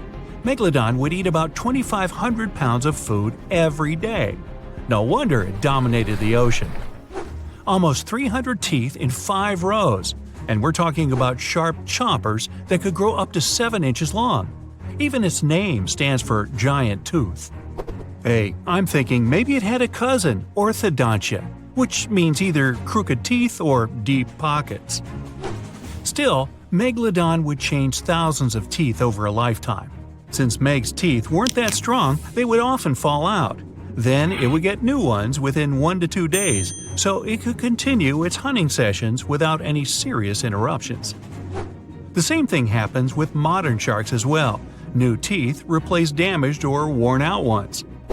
Those teeth falling out were the only thing that helped scientists do any research on the Megalodon at all. They found them all around the world. Yep, Megalodons were quite some travelers. They lived in all oceans, and their fossils were found on all continents except Antarctica. What, too cold? Since their skeletons were not made of bone but of cartilage, teeth are the only evidence they've ever even existed. They gave scientists an insight into a lot of things, including size. Even with modern sharks, scientists determine their size by the dimensions of only one tooth, and do the same with the Meg. Megalodon had the strongest bite of all living creatures on Earth.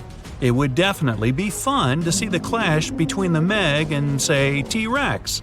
Sadly, they missed their chance to meet and establish some long-term friendship since dinosaurs went extinct over 60 million years ago. Meg, on the other hand, terrified all the inhabitants of the seas and oceans from 23 to 2.5 million years ago. Where could Megalodon live these days? Well, it would probably love the places modern sharks go to, such as Florida, Hawaii, Brazil, South Africa, or some other tropical paradise. When you think about it, it's not bad at all. Meg, take me with you! Meg itself didn't have any serious competition or a natural enemy, but its infants were too weak to defend themselves. That's why the apex predator had to choose warm, shallow waters with no strong currents to raise its babies. Those, by the way, were around 6.5 feet long, not quite tiny themselves. Scientists actually found some of their juveniles' teeth, so it seems like part of their nursery areas was the coast of Panama. and that's 10 million years old. Okay, time to meet with one of Megalodon's potential rivals, the mighty sperm whale. 45 to 60 feet long, the size sure makes it quite an adversary. Modern sperm whales don't have such big teeth, but their ancestors, which lived around 13 million years ago, were well packed. The largest tooth found was 5 inches wide and 14 inches long. That's something like the biggest soda bottle out there. That would make an interesting combat. Here, we're talking about this giant marine predator, but this is not the only intriguing ancient animal that wandered the oceans. In fact, sharks are some of the oldest creatures on our planet, more ancient than insects, mammals, dinosaurs, even trees. Mass extinction events wiped out most life on Earth. Giant asteroids fell on its surface, continents split up, and so many other things happened. But sharks were there, alive, persevering, apparently with no contact with the outside world, just chilling and doing their thing. The spiny shark was actually one of the first animals with a jaw. Not that it could do much with that jaw, since it was only around 12 inches long. Meg wouldn't even bother around this one, and it wasn't even a real shark, it just looked like one. If you ever wondered how a combination of eel and shark would look like, well, here it is. Eel shark preferred freshwater, was up to 3 feet long, and went extinct around 200 million years ago. Since dinosaurs appeared around 230 million years ago, the eel shark was probably there to give them warm welcome, prepare a buffet, but the dinosaurs had unfortunately mistaken it for dessert. Now, this predator would get some real screams on a nice sandy beach during a spring break if it was still alive, the Ginsu shark. It was nicknamed after Ginsu knives for a huge mouth of almost 500 razor-sharp teeth. One of this monster shark's hobbies was to go after big turtles. Okay, now seriously, what's with that shark turtle thing? Scissor-toothed sharks. Now we're talking. These guys lived around 300 million years ago and had some strangely shaped heads. The weirdest part were their jaws. This shark didn't shed old and worn-out teeth, but kept growing new ones at the back. Those in the front were then pushed forward, and with age, the shark got a really strange scissor-tooth look. Scientists are still unsure why it had to be like that. Hey, time to call in the orthodon. Even during the Meg's long reign, our favorite ancient predator still wasn't the only scary giant shark in town. For instance, I can't pronounce its name, so I'll just call it Mr. C. Unfortunately, not enough of its fossils were found to get more information, but some research says it had teeth more than 5 inches long. That also implies it could probably grow to be 20 feet long. Oh, and if it only left just a couple more teeth around, I guess the Meg wouldn't be the only movie star from those times. So close, C, so close. Check this out. Each zebra has its own unique pattern of stripes, just as people have their own unique fingerprints. Is it just a myth, or is it the truth? What do you think? It's true. Stripes on each zebra form a unique pattern, so it's impossible to find two zebras that are exactly the same. The stylish black and white pattern serves as an optical illusion to confuse and scare away their key enemies, predators and annoying insects such as tsetse flies or horseflies. Zebras are probably aware of how fabulous they are because they take time to groom one another. So, if you ever see two zebras standing close to one another, they aren't biting each other, it's a friendly beauty routine. Unlike humans, zebras can't scratch themselves on their own that easily, so they're just pulling loose hairs off each other. I do that. Although zebras live in herds, they usually create smaller family groups, a male, several females, and their offspring, and each member of that group is unique when it comes to their stripe patterns. All bats are blind. Would you buy it? Nah, it's just a myth. Being blind as a bat is a figure of speech, and it comes from the assumption that bats cannot see properly. In ancient times, also known as before the 21st century, people used to think that bats were blind, judging these charismatic creatures by their weird flight patterns. Many bats do use echolocation to navigate, but still, all of them can see. Here comes the next one.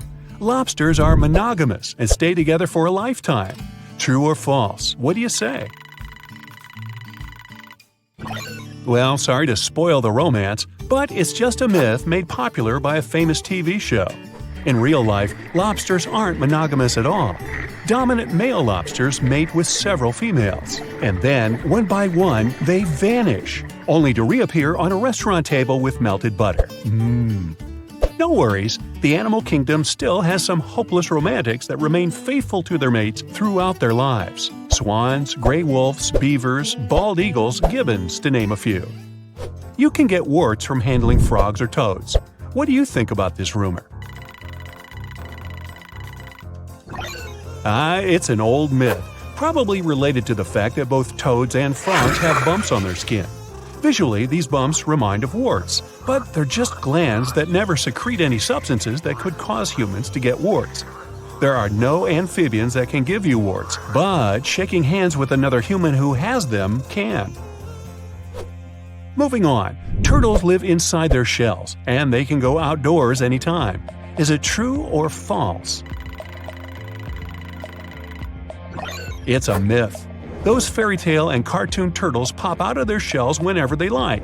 But in fact, saying that turtles live inside their shells is like saying that people live inside their own skin. A shell isn't just a separate empty space that serves as a costume. Although turtles can tuck their limbs inside for protection, it's actually an integral part of the turtle's anatomy. Take a look at the actual structure of its skeleton. The shell is fused to the bones of the skeleton, and the turtle can't live without it. The same goes for tortoises. One major key difference between turtles and tortoises is that tortoises spend most of their time on land, while turtles are designed to hang out in the water. That's why turtles have thinner and more water-dynamic shells, and tortoises' shells are more rounded and domed. Next, koalas' fingerprints are indistinguishable from humans. Does this sound realistic? Although it definitely sounds like it's made up, in fact, it's true. If you compare a human fingerprint to a koala's, you'd hardly be able to tell the difference even under a microscope. When scientists made this discovery, they warned the police because these fluffy little cuties are really capable of confusing forensics at crime scenes. The smart guys suppose that the koala's fingertip features have recently improved independently in their evolutionary history. Koalas' relatives like kangaroos and wombats don't have the same features. Koalas probably developed these complicated fingerprints because they help them grip onto leaves and branches more easily. Koalas are known as super fussy eaters. In fact, they prefer eucalyptus leaves of a particular age. Their sensitive fingers may have evolved as a tool to spot out the right leaves by their texture. Koalas aren't the only mammals with human-like fingerprints, by the way. Finger patterns of chimps and gorillas are also pretty complex. Ready to move on to the next rumor? Ostriches put their heads in the sand to hide from predators. Myth or true? What do you say? Nah, that's just a myth. Ostriches don't stick their heads in the sand when threatened. In fact, these guys don't bury their heads whatsoever. This myth has spread, thanks to that famous idiom, to hide one's head in the sand. In real life, ostriches have to dig holes in the sand for their eggs because they're flightless birds. To make sure they're evenly heated, ostriches put their heads in there to rotate the eggs from time to time. But ostriches still have some escaping mentality.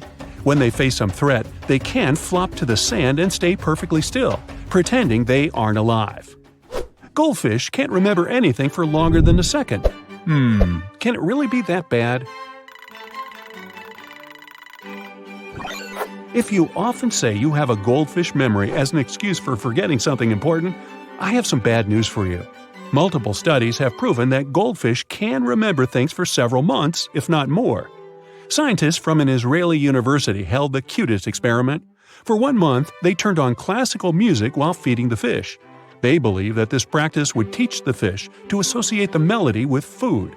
In 5 months, after the end of that training period, the fish still got excited and started looking for food every time they heard the music piece that had played earlier. Mozart. Hey, where's my food? It's not clear exactly where this myth came from or why it's so popular, but some people suggest that goldfish owners started it as they felt guilty about keeping their pets in tiny bowls. Cats and dogs are colorblind. Any thoughts on this one? Well, that's not true. Cats and dogs have much better color vision than we thought. This myth is probably just an exaggeration of the fact that each animal perceives colors differently than people. Studies reveal that both cats and dogs can see in green and blue. They also have more light-sensing cells in their eyes, also known as rods, than humans do. It means that cats and dogs can see way better in low light spaces. Dogs' eyes have fewer cones, those color-sensing cells. That's why scientists believe that dogs' approximate color vision is only about 1/7 as vibrant as humans. Sharks can only breathe and stay alive when they swim. Does this one sound real to you?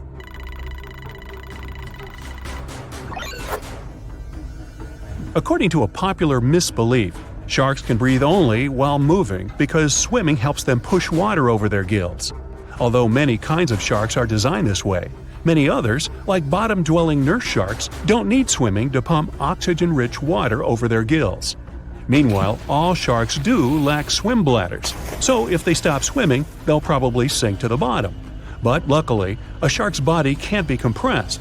That's why rapid descents or ascents are safe for them.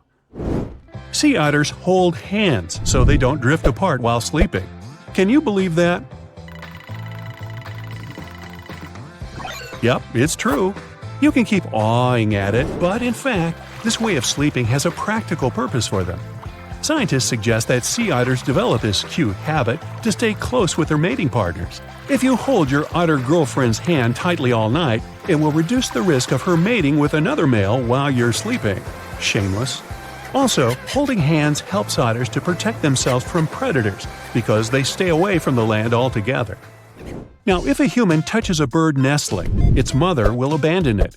Myth or truth? What do you think? Luckily, it's just a myth. In fact, parent birds don't recognize their younglings by smell. So, feel free to put the cuties back in the nest. And always hang on to your otter girlfriend so you won't get eaten. Good advice. Water doesn't, in fact, conduct electricity well, but it's only true about distilled or pure water.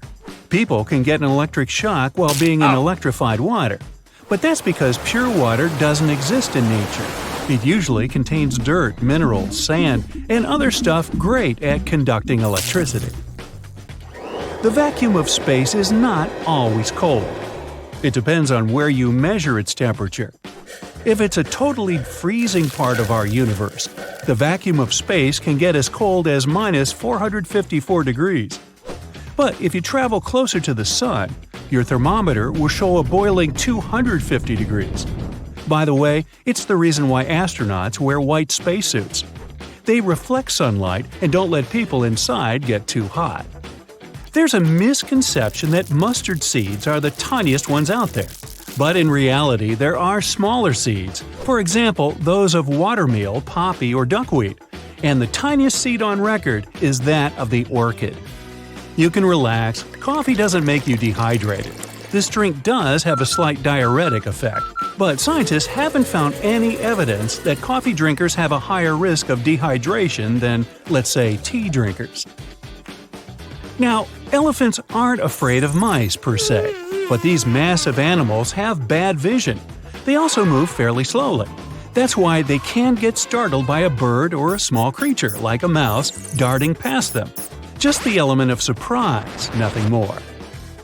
Brown bread might not be healthier than white one. The loaf you've bought can be brown, but it doesn't automatically mean it's 100% whole wheat. If you want to buy a healthy and nutritious product, always read labels and check what the main ingredients are. It should be whole wheat or wholemeal flour.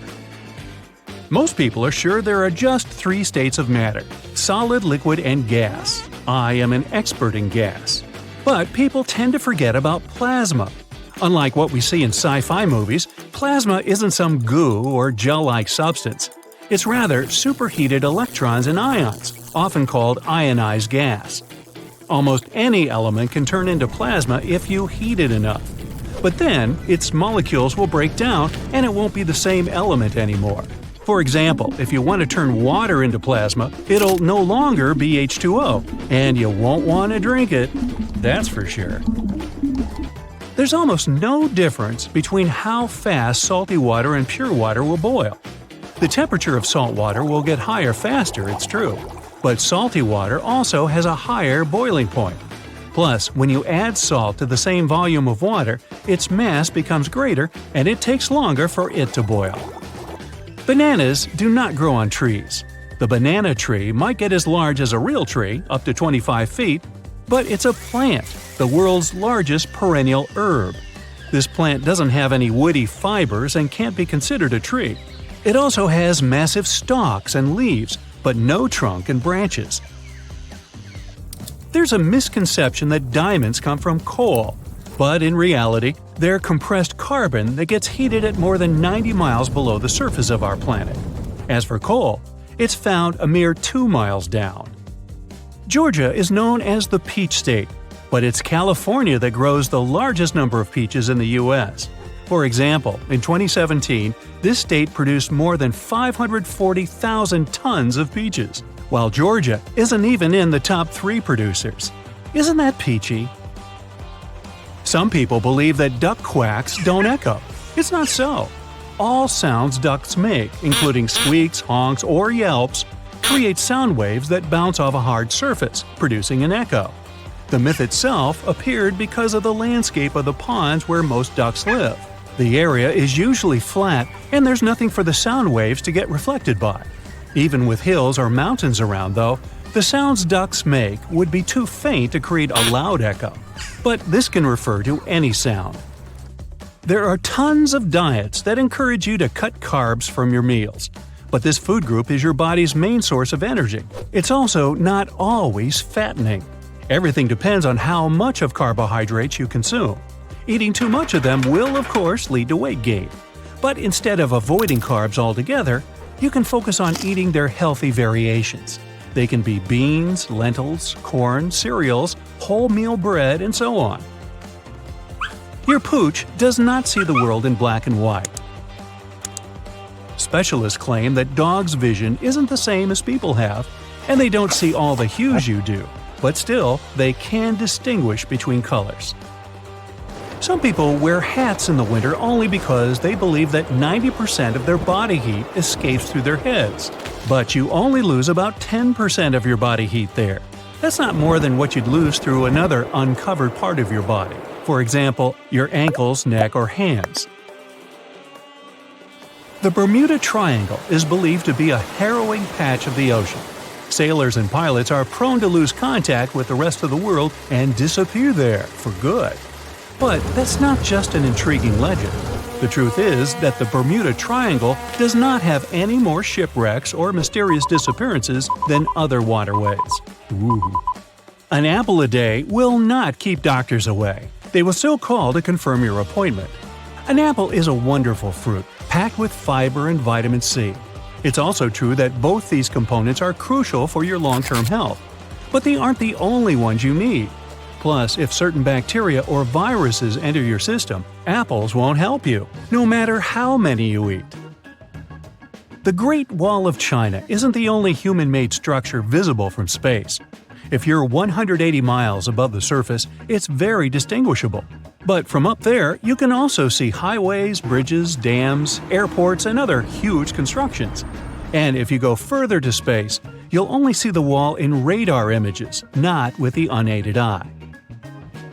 Sign language isn't universal. In different countries and regions, there are different variations. For example, in the US, people use ASL, which stands for American Sign Language. It's based on a one-handed finger-spelling alphabet. And in the UK, they have BSL, British Sign Language. It uses a two-handed alphabet. It's a popular belief that organic food is more nutritious and pesticide-free. But in reality, there are pesticides approved for use in organic farming. They're naturally derived, but sometimes just as harmful to the environment as their synthetic analogs. On the other hand, the amount of chemicals on both organic and non-organic foods is so low that it's safe to eat both kinds. And no study has proved that organic products are more nutritious either.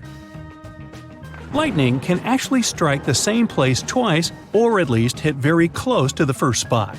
which means that it's extremely unsafe to try to escape danger by hiding in the spot struck by a lightning bolt. Find shelter, do not touch anything metal or electrical, and stay away from windows. So, you probably think it's sugar that causes your headaches, but in reality, the culprit may be a fast drop in your blood sugar levels. In some people, a meal heavy in carbohydrates leads to excess production of the hormone insulin. Glucose levels drop, and a person develops a headache. Natural sugars like honey are believed to be better than processed sugar, but scientists are sure that the biological effect of corn syrup that is high in fructose is almost the same as that of honey. The only problem is that candies and other sweet things contain more sugar per serving. And this also means more calories. Eating ice cream isn't likely to make your cold worse. Well, that's a relief. Some people believe that dairy products increase mucus production, but experts claim it's not true. On the contrary, frozen dairy foods can soothe a sore throat. Plus, ice cream can provide you with calories you wouldn't eat otherwise. Tons of people believe that toilet seats are swarming with germs. It's true that bathrooms aren't the most sanitary places, but toilet seats are cleaner than, let's say, our cell phones. Yeah. Since toilets are often washed and disinfected, there are statistically 10 times fewer germs on them than on our most used gadgets. Egad. It's common knowledge that people have 5 empirical senses: sound, touch, sight, taste, and smell. But it's not exactly true. There are at least 4 additional senses you have. That makes sense. You also have the sense of your orientation in space, the sense of temperature, the sense of balance, and the sense of your physiological condition. Now, your muscles will not cramp if you swim right after having a meal. Your body will require additional blood to digest all this food, but it won't be enough to stop the muscles in your legs and arms from working in the way they should. People use much more than 10% of their brain.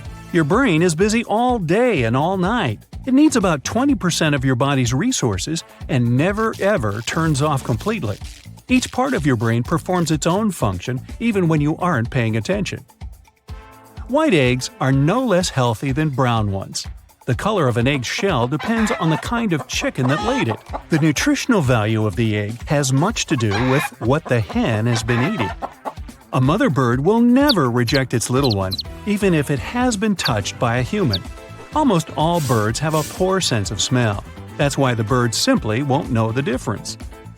You don't have to struggle to gulp down 8 glasses of water every day. The volume of water you need depends on different factors. Among them, your overall health, the levels of your activity, and the region where you live. It's not the moon's gravity that causes the tides. Earth's natural satellite does pull on the water in the oceans, but this tug is more than 100 million times weaker than the gravitational pull of our planet. What creates the tidal force is the gravity interplay between the Earth, Moon, and the Sun. Plus, it's more of a push than a pull. There's a misconception that carbonated water doesn't hydrate you as well as flat one. Many studies prove this fact wrong. For example, the participants of one of them kept cycling until they sweated off 4% of their body weight. Then they immediately had a drink. First time, it was flat water. Second time, they drank carbonated water. Then they were given sugar water. And after that, it was carbonated sugar water. It turns out carbonation didn't make any difference in how effectively the participants got rehydrated. Mount Everest is considered to be the tallest mountain on Earth, but it's only true if we speak about its height above sea level. If we take a base to summit height, the tallest peak on the planet is Mauna Kea on the Hawaiian Islands. Everest rises to 29,035 feet above sea level. For Mauna Kea, this number is a mere 13,800 feet, but it also extends 19,700 feet below the Pacific Ocean, which means that a larger part of it is submerged, and the mountain's total height is 33,500 feet. That's nearly a mile taller than Everest. The chameleon can change its color, but this creature does it not to camouflage itself. It can't even spell camouflage. Heck, neither can I. The color change helps the animal regulate its temperature and communicate with peers. It's not the temperature that defines deserts, it's a lack of precipitation. Most well-known deserts are hot, it's true, but some of them are freezing cold. They're called polar deserts. You can find them in Greenland and Antarctica. Right-brained people are analytical, and those who are left-brained are creative. Or at least that's what most of us think. It is true that different hemispheres of your brain are more engaged in certain tasks. For example, your left hemisphere is in charge of languages. But no study has ever found out that people can have right or left brain dominance. When most dogs pant, their tongues hang out of their mouths. That's why many people think that's how they sweat. In reality, dog sweat glands are located on their paw pads. Plus, there are other sweat glands all over their bodies. Dogs pant to evaporate moisture from their nasal passages, tongues, and the lining of their lungs. This also helps them to cool down. Giraffes sleep much more than 30 minutes a day, but probably not as much as you do. Their sleeping pattern is quite typical. After researchers monitored a herd of giraffes, they found out they slept at night and took short naps in the afternoon. In total, each giraffe had around 5 hours of sleep every day. When you call someone using your cell phone, the signal doesn't go through a satellite. Your device is constantly looking for wireless radio signals.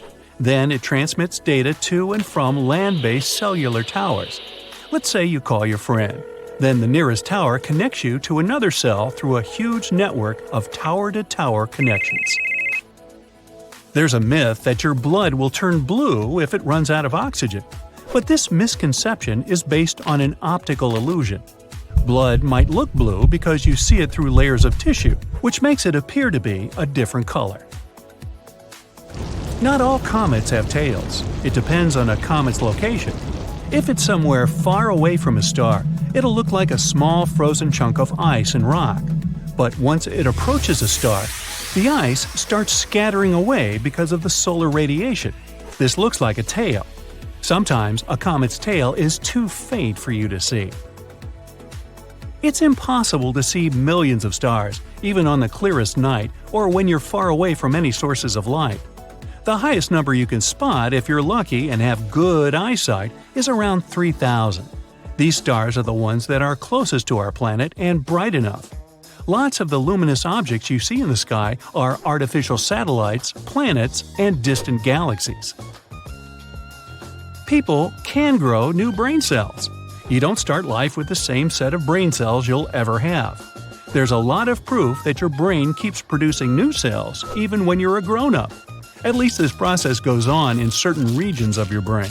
Hey, doesn't that give you hope?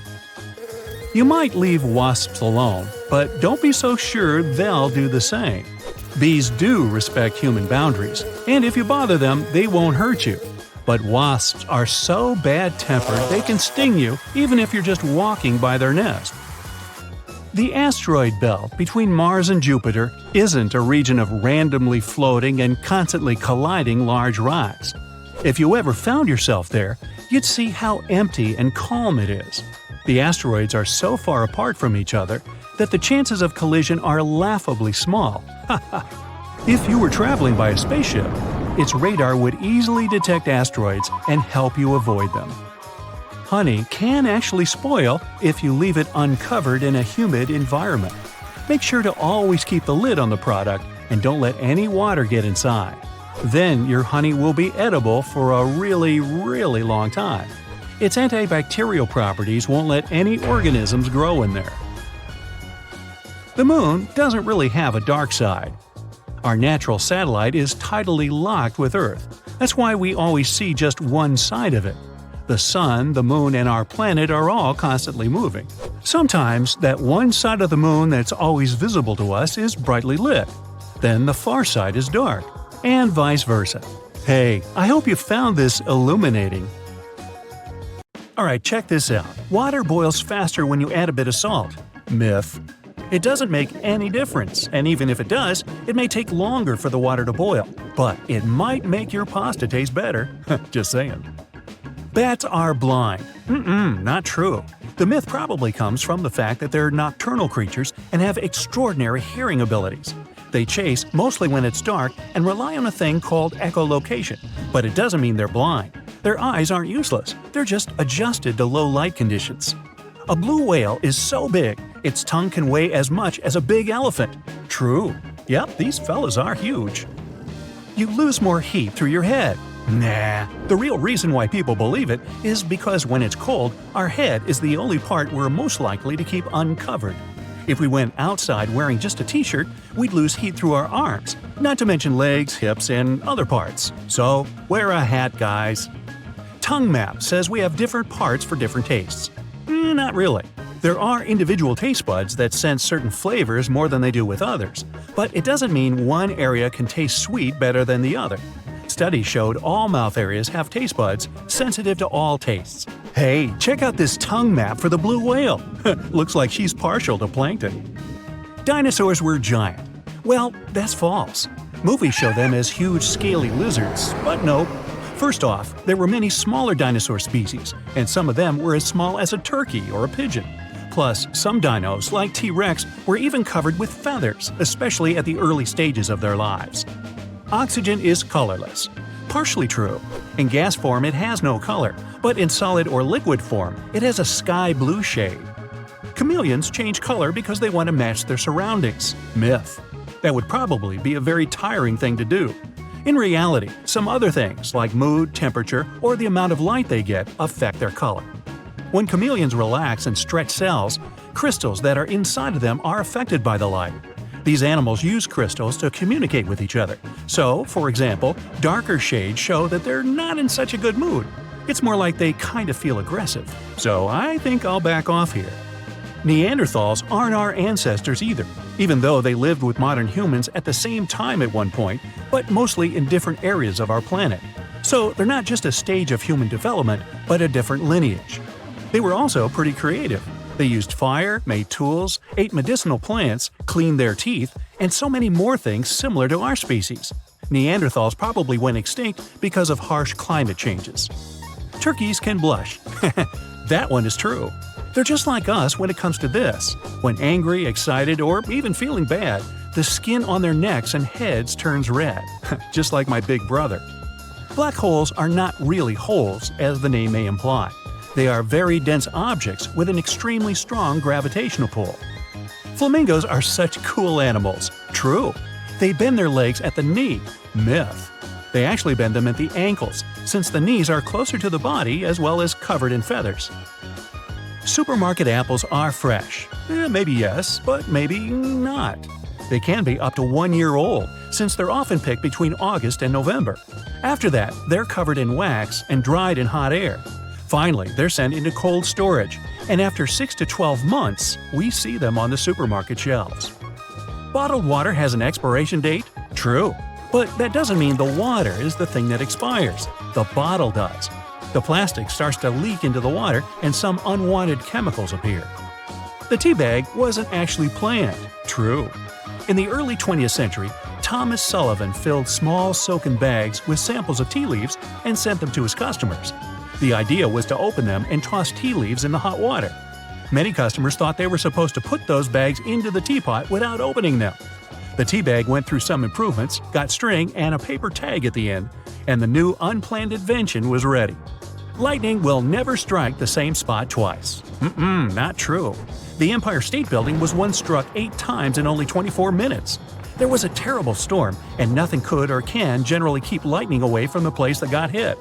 If a struck place has features that attracted the lightning in the first place, like terrain shape, standing water, or height, it may attract it once again.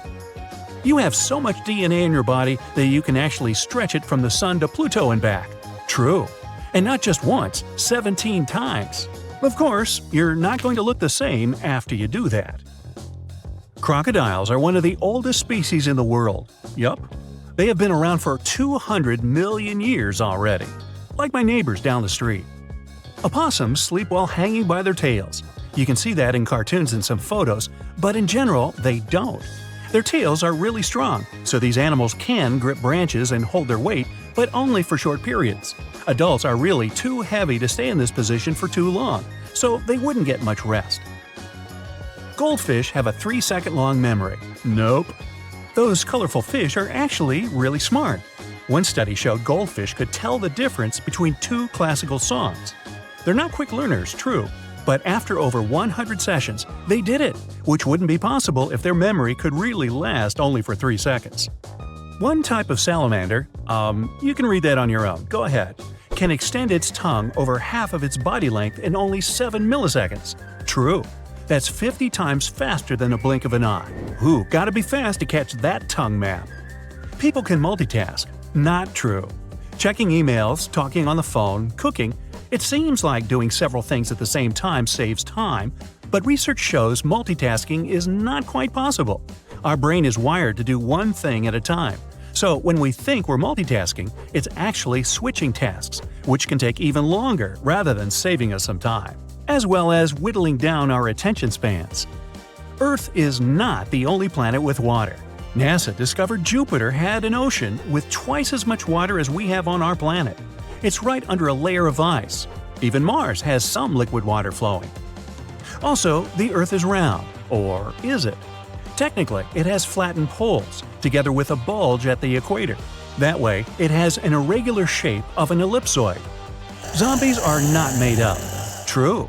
Okay, humans can't turn into ones as we see in movies, but the animal kingdom has its zombies. For instance, there's a type of fungus that takes over ants, spreading specific chemicals in their brains. That makes an ant leave its family looking for the place where this fungus wants to live. The world's biggest waterfall is under the ocean. Oh, very true.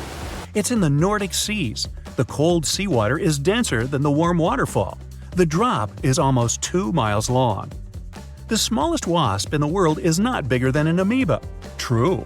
This wasp has the same body parts as other bugs, like eyes, wings, brain, legs, and more, but it's just 0.008 inches long, which, in most cases, makes it smaller than one-celled organisms we also know as amoebas.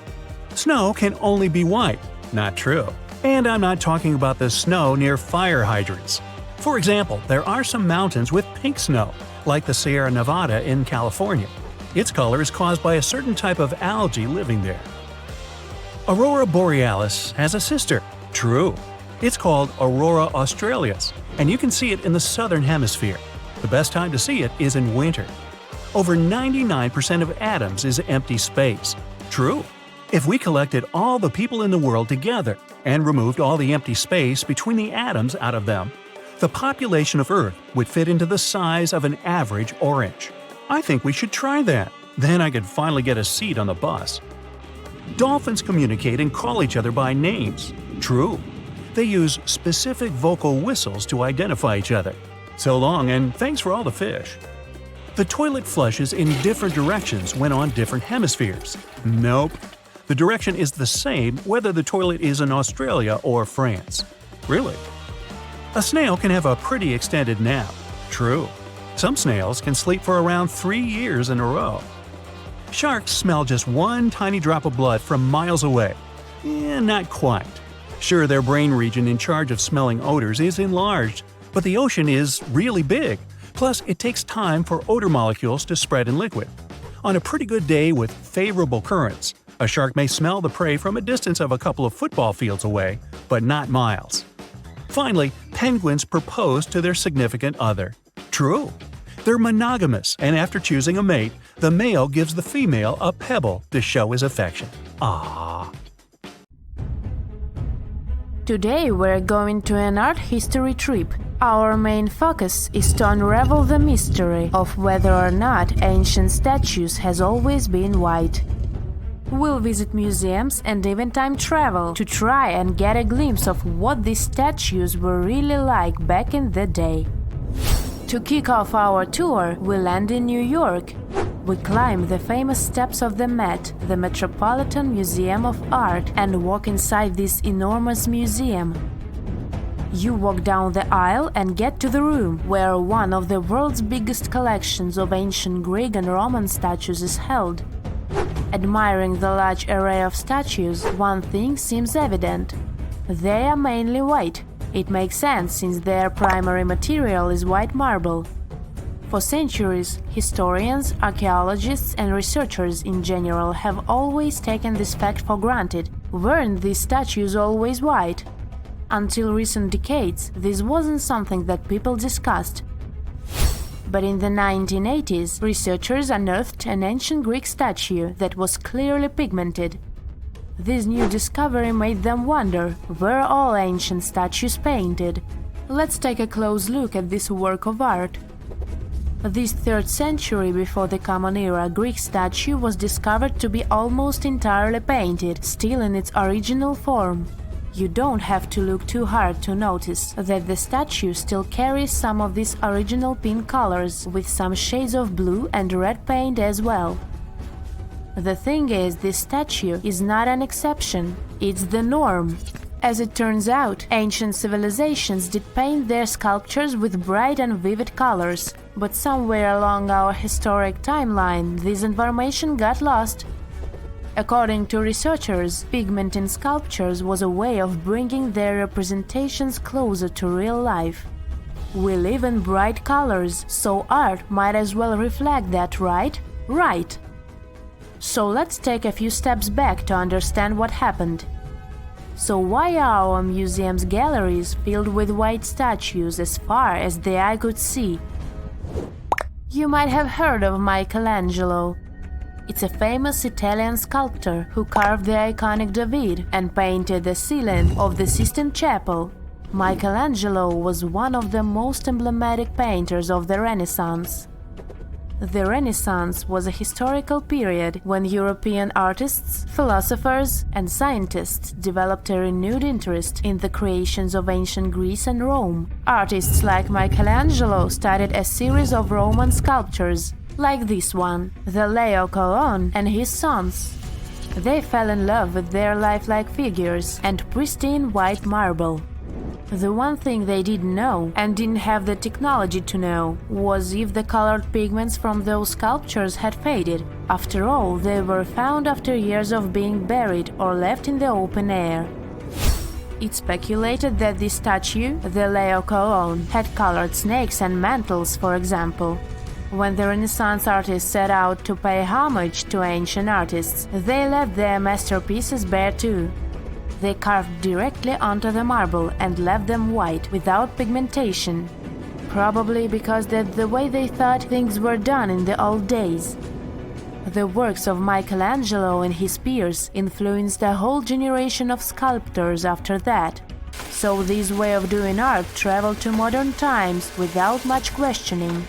However, evidence of color pigments in ancient statues is abundant. Some researchers show that scholars have known for at least a century that ancient sculptures weren't originally all white. Other studies suggest that this discovery might have happened even earlier. In early 1980s, archaeologist Vincent Brinkmann made a huge discovery.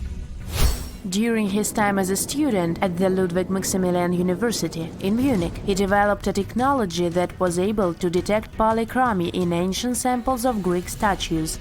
Polychromy is an art of painting in several colors.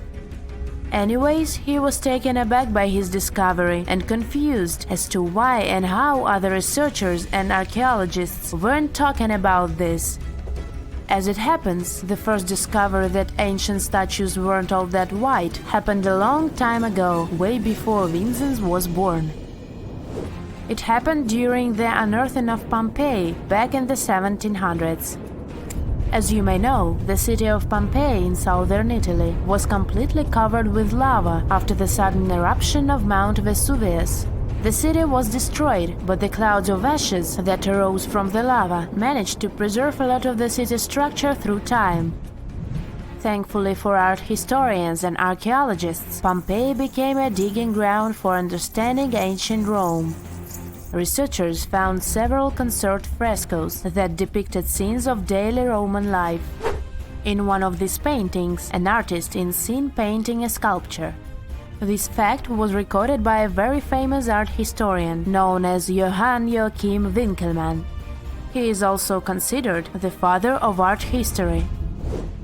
Now let's take a closer look at another famous statue.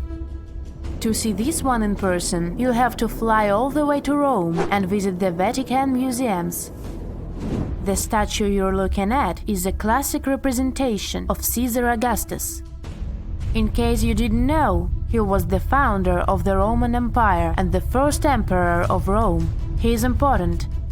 The sculpture you're seeing is called the Augustus of Prima Porta. You may have seen this before, probably in a history textbook. The thing is, it's always depicted in its white marble form. But according to an archaeological finding from the 1860s, the original statue was way much more colorful than that. According to archaeologists, the statue of Augustus de Prima Porta has a crimson tunic, yellow armor, and a purple mantle. It's important to keep in mind that colors weren't made artificially as they are today. Artists could only produce color from natural resources, so purple, for example, was an extremely difficult color to make. Back in the day, they derived purple from the mucus of a rare species of snail, meaning that anyone who used the color purple to pigment their art and clothes was powerful and wealthy. Well, this looked like enough proof for me that ancient statues weren't always white. But as we can judge by the look of our modern museums, there didn't seem to exist enough interest in the art community to further explore polychromy on the ancient statues. But remember that archaeologist we talked about, Brinkman? Well, he has been collecting data on polychromy since the 1980s. At a certain point, he even began making colored replicas of such statues. The technology used is far from simple. To reconstitute these ancient works of art, Brinkman makes a 3D plaster copy of them. Then he paints them by hand with the help of his wife. To find out which color were used in the original sculptures, Brinkman uses UV light. Certain pigments glow under UV light, exposing traces that would otherwise be invisible. Take this colorful archer as an example. Look at these colors. This piece is the reconstruction of a marble archer in the costume of a horseman. To accurately depict the archer, restorers had to research a lot about the history of the region where the art piece was originally found, since colors have a cultural meaning. That, together with UV technology, allowed for the reconstruction you can now see. It seems very far from the idea we have of what the Greeks would make, but this is supposed to look exactly like the original one. According to Brinkman, we shouldn't be so surprised that ancient Western civilizations used bright colors to depict their realities. After all, the Romans and Greeks were heavily inspired by the works of art of Egyptian civilization, Old Mesopotamia, and Asia. For example, if you look at the famous Egyptian Sphinx, you might be led to believe that it always looked that way, but that wasn't at all the case. Modern studies and virtual reconstructions of the monument show us that the monument was very colorful. The body of the statue is believed to have been painted terracotta, while the regal headdress that circles the head is meant to have been golden blue.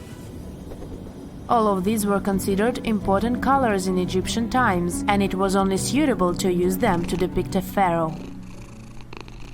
Your dog doesn't actually have a stronger sense of smell than you do.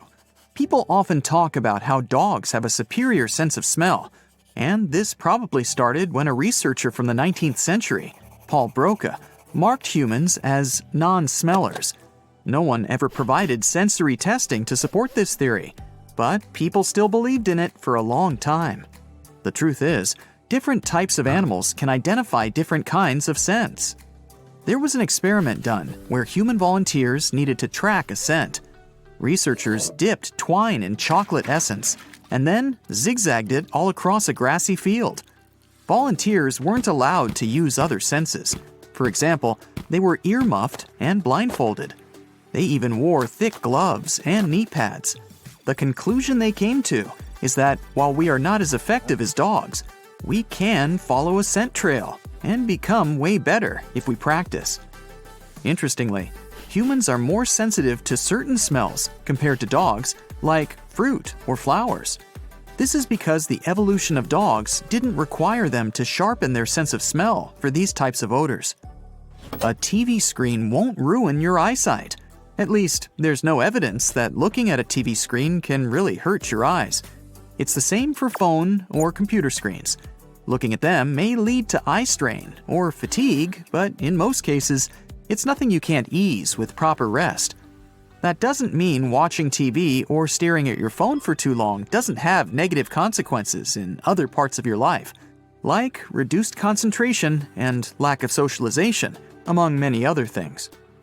Being able to roll your tongue is not really a genetic trait, even though biology teachers often say this gift is based on a dominant gene. There was a study that showed 7 out of 33 twins who didn't actually share this feature. Identical twins share the same genes, which implies that they should share this trait too. But they don't, which means genes are most likely not the factor that decides if you'll be able to roll your tongue. And this myth still exists, even though it was debunked over 6 decades ago. You're going to catch a cold if you go outside with wet hair is yet another myth. To actually catch a cold, we need to have a virus inside of our body. Also, wet hair is not something that makes you more attractive to the various germs lurking around you. People mostly believe this is true because they A. heard it from their parents, and B. associate going outside with your hair being wet with getting sick because you're generally more exposed to germs when you're outside. There are no truly double-jointed people. Some individuals have certain parts of their bodies that are very flexible, so they can, for example, touch their chin with their elbow or bend their fingers backward. We often call these people double-jointed, like the secret is in them having an extra hinge somewhere. Well, it's not true. They have single joints, but they may have bones with oddly shaped ends, or their connective tissue may be very pliable. It seems the appendix, as in the organ, is useful after all, despite its poor reputation as a useless intestinal tube that pretty much goes nowhere. It seems the appendix is actually a reservoir for bacteria, but a good and helpful one. It stores microbes that assist our body when it's fighting certain problems and illnesses. In the early stage of our life, the appendix also helped us with the process of forming white blood cells, together with certain types of antibodies. Hey, do you know where the stomach is? Sounds easy, right? But it's probably not where you think. Most people believe it lurks somewhere in the area behind the belly button. In reality, it's a bit higher in the abdomen, sitting on top of the rest of the gut. Here's how you can find it. Look for the point where your lower ribs meet in the middle. Now go down approximately 3 finger widths, and then 3 to your left. Now you're supposed to be right over the center of your stomach. You don't have taste sections on your tongue. The tongue map probably showed up at the beginning of the 20th century because scientists found minute differences in how strong a taste had to be in different areas inside the human mouth to actually register. This study created a myth that each part of the tongue was responsible for different tastes. In reality, all types of taste buds are spread across all areas of your mouth, and they can detect each taste. This includes umami too, which is now accepted along with the usual 4: sweet, salty, bitter, and sour. We don't only use 10% of our brain. We use way more, even when we're sleeping. Scientists tested this statement, and one of the methods they used was measuring activity in the brain while a person was performing various tasks. Results have shown we use most of our brain most of the time. The exact percentage varies from person to person, depending on what they're doing. Plus, it's not possible to monitor every single one of our brain cells. There are billions of them after all, so you can't know the exact number of active ones at any given time. When asleep, your frontal cortex, the part responsible for, let's say, higher level thinking, and certain areas that help you sense your surroundings are still working. Humans don't just have 5 senses: hearing, taste, touch, sight, and smell. This idea originated from Aristotle, a famous Greek philosopher, who said that there was a sense organ for every sense: eyes for seeing, a tongue for tasting, and so on. But that was thousands of years ago, and he was missing the vestibular system, a key sense organ. The vestibular system is the apparatus of the inner ear that our body uses to stay in balance. Not every sense requires its own sense organ, just a different type of sensory receptor. For example, your skin alone has 4 different receptors for temperature, touch, pain, and proprioception. Proprioception is body awareness, which means that even if you move your arm behind your back, you still know it's there. Something an octopus, for example, doesn't know. So, saying we have 33 senses could be closer to the truth, not 5. These include senses of balance, temperature, thirst, and many more we need to survive. If you like cracking your knuckles from time to time, no need to worry. The whole idea that it increases risks for potential knuckle problems perhaps makes sense in the first place because that's what happens when you constantly put pressure on your joints over the years. The satisfying sound you hear happens because of bubbles bursting in the fluid that actually lubricates your joints, called synovial fluid. If you eat a big meal, you can still go swimming. You won't get cramps. The idea behind this misconception is eating a heavy meal will increase the amount of blood flow to your stomach. That way, blood won't go to your muscles, which will potentially cause cramps if you go swimming. The truth is, you probably won't feel that comfortable swimming immediately after eating a large meal, but you're safe to go if you really want to. It's even recommended to have a small snack that's rich in carbs not long before your swimming session.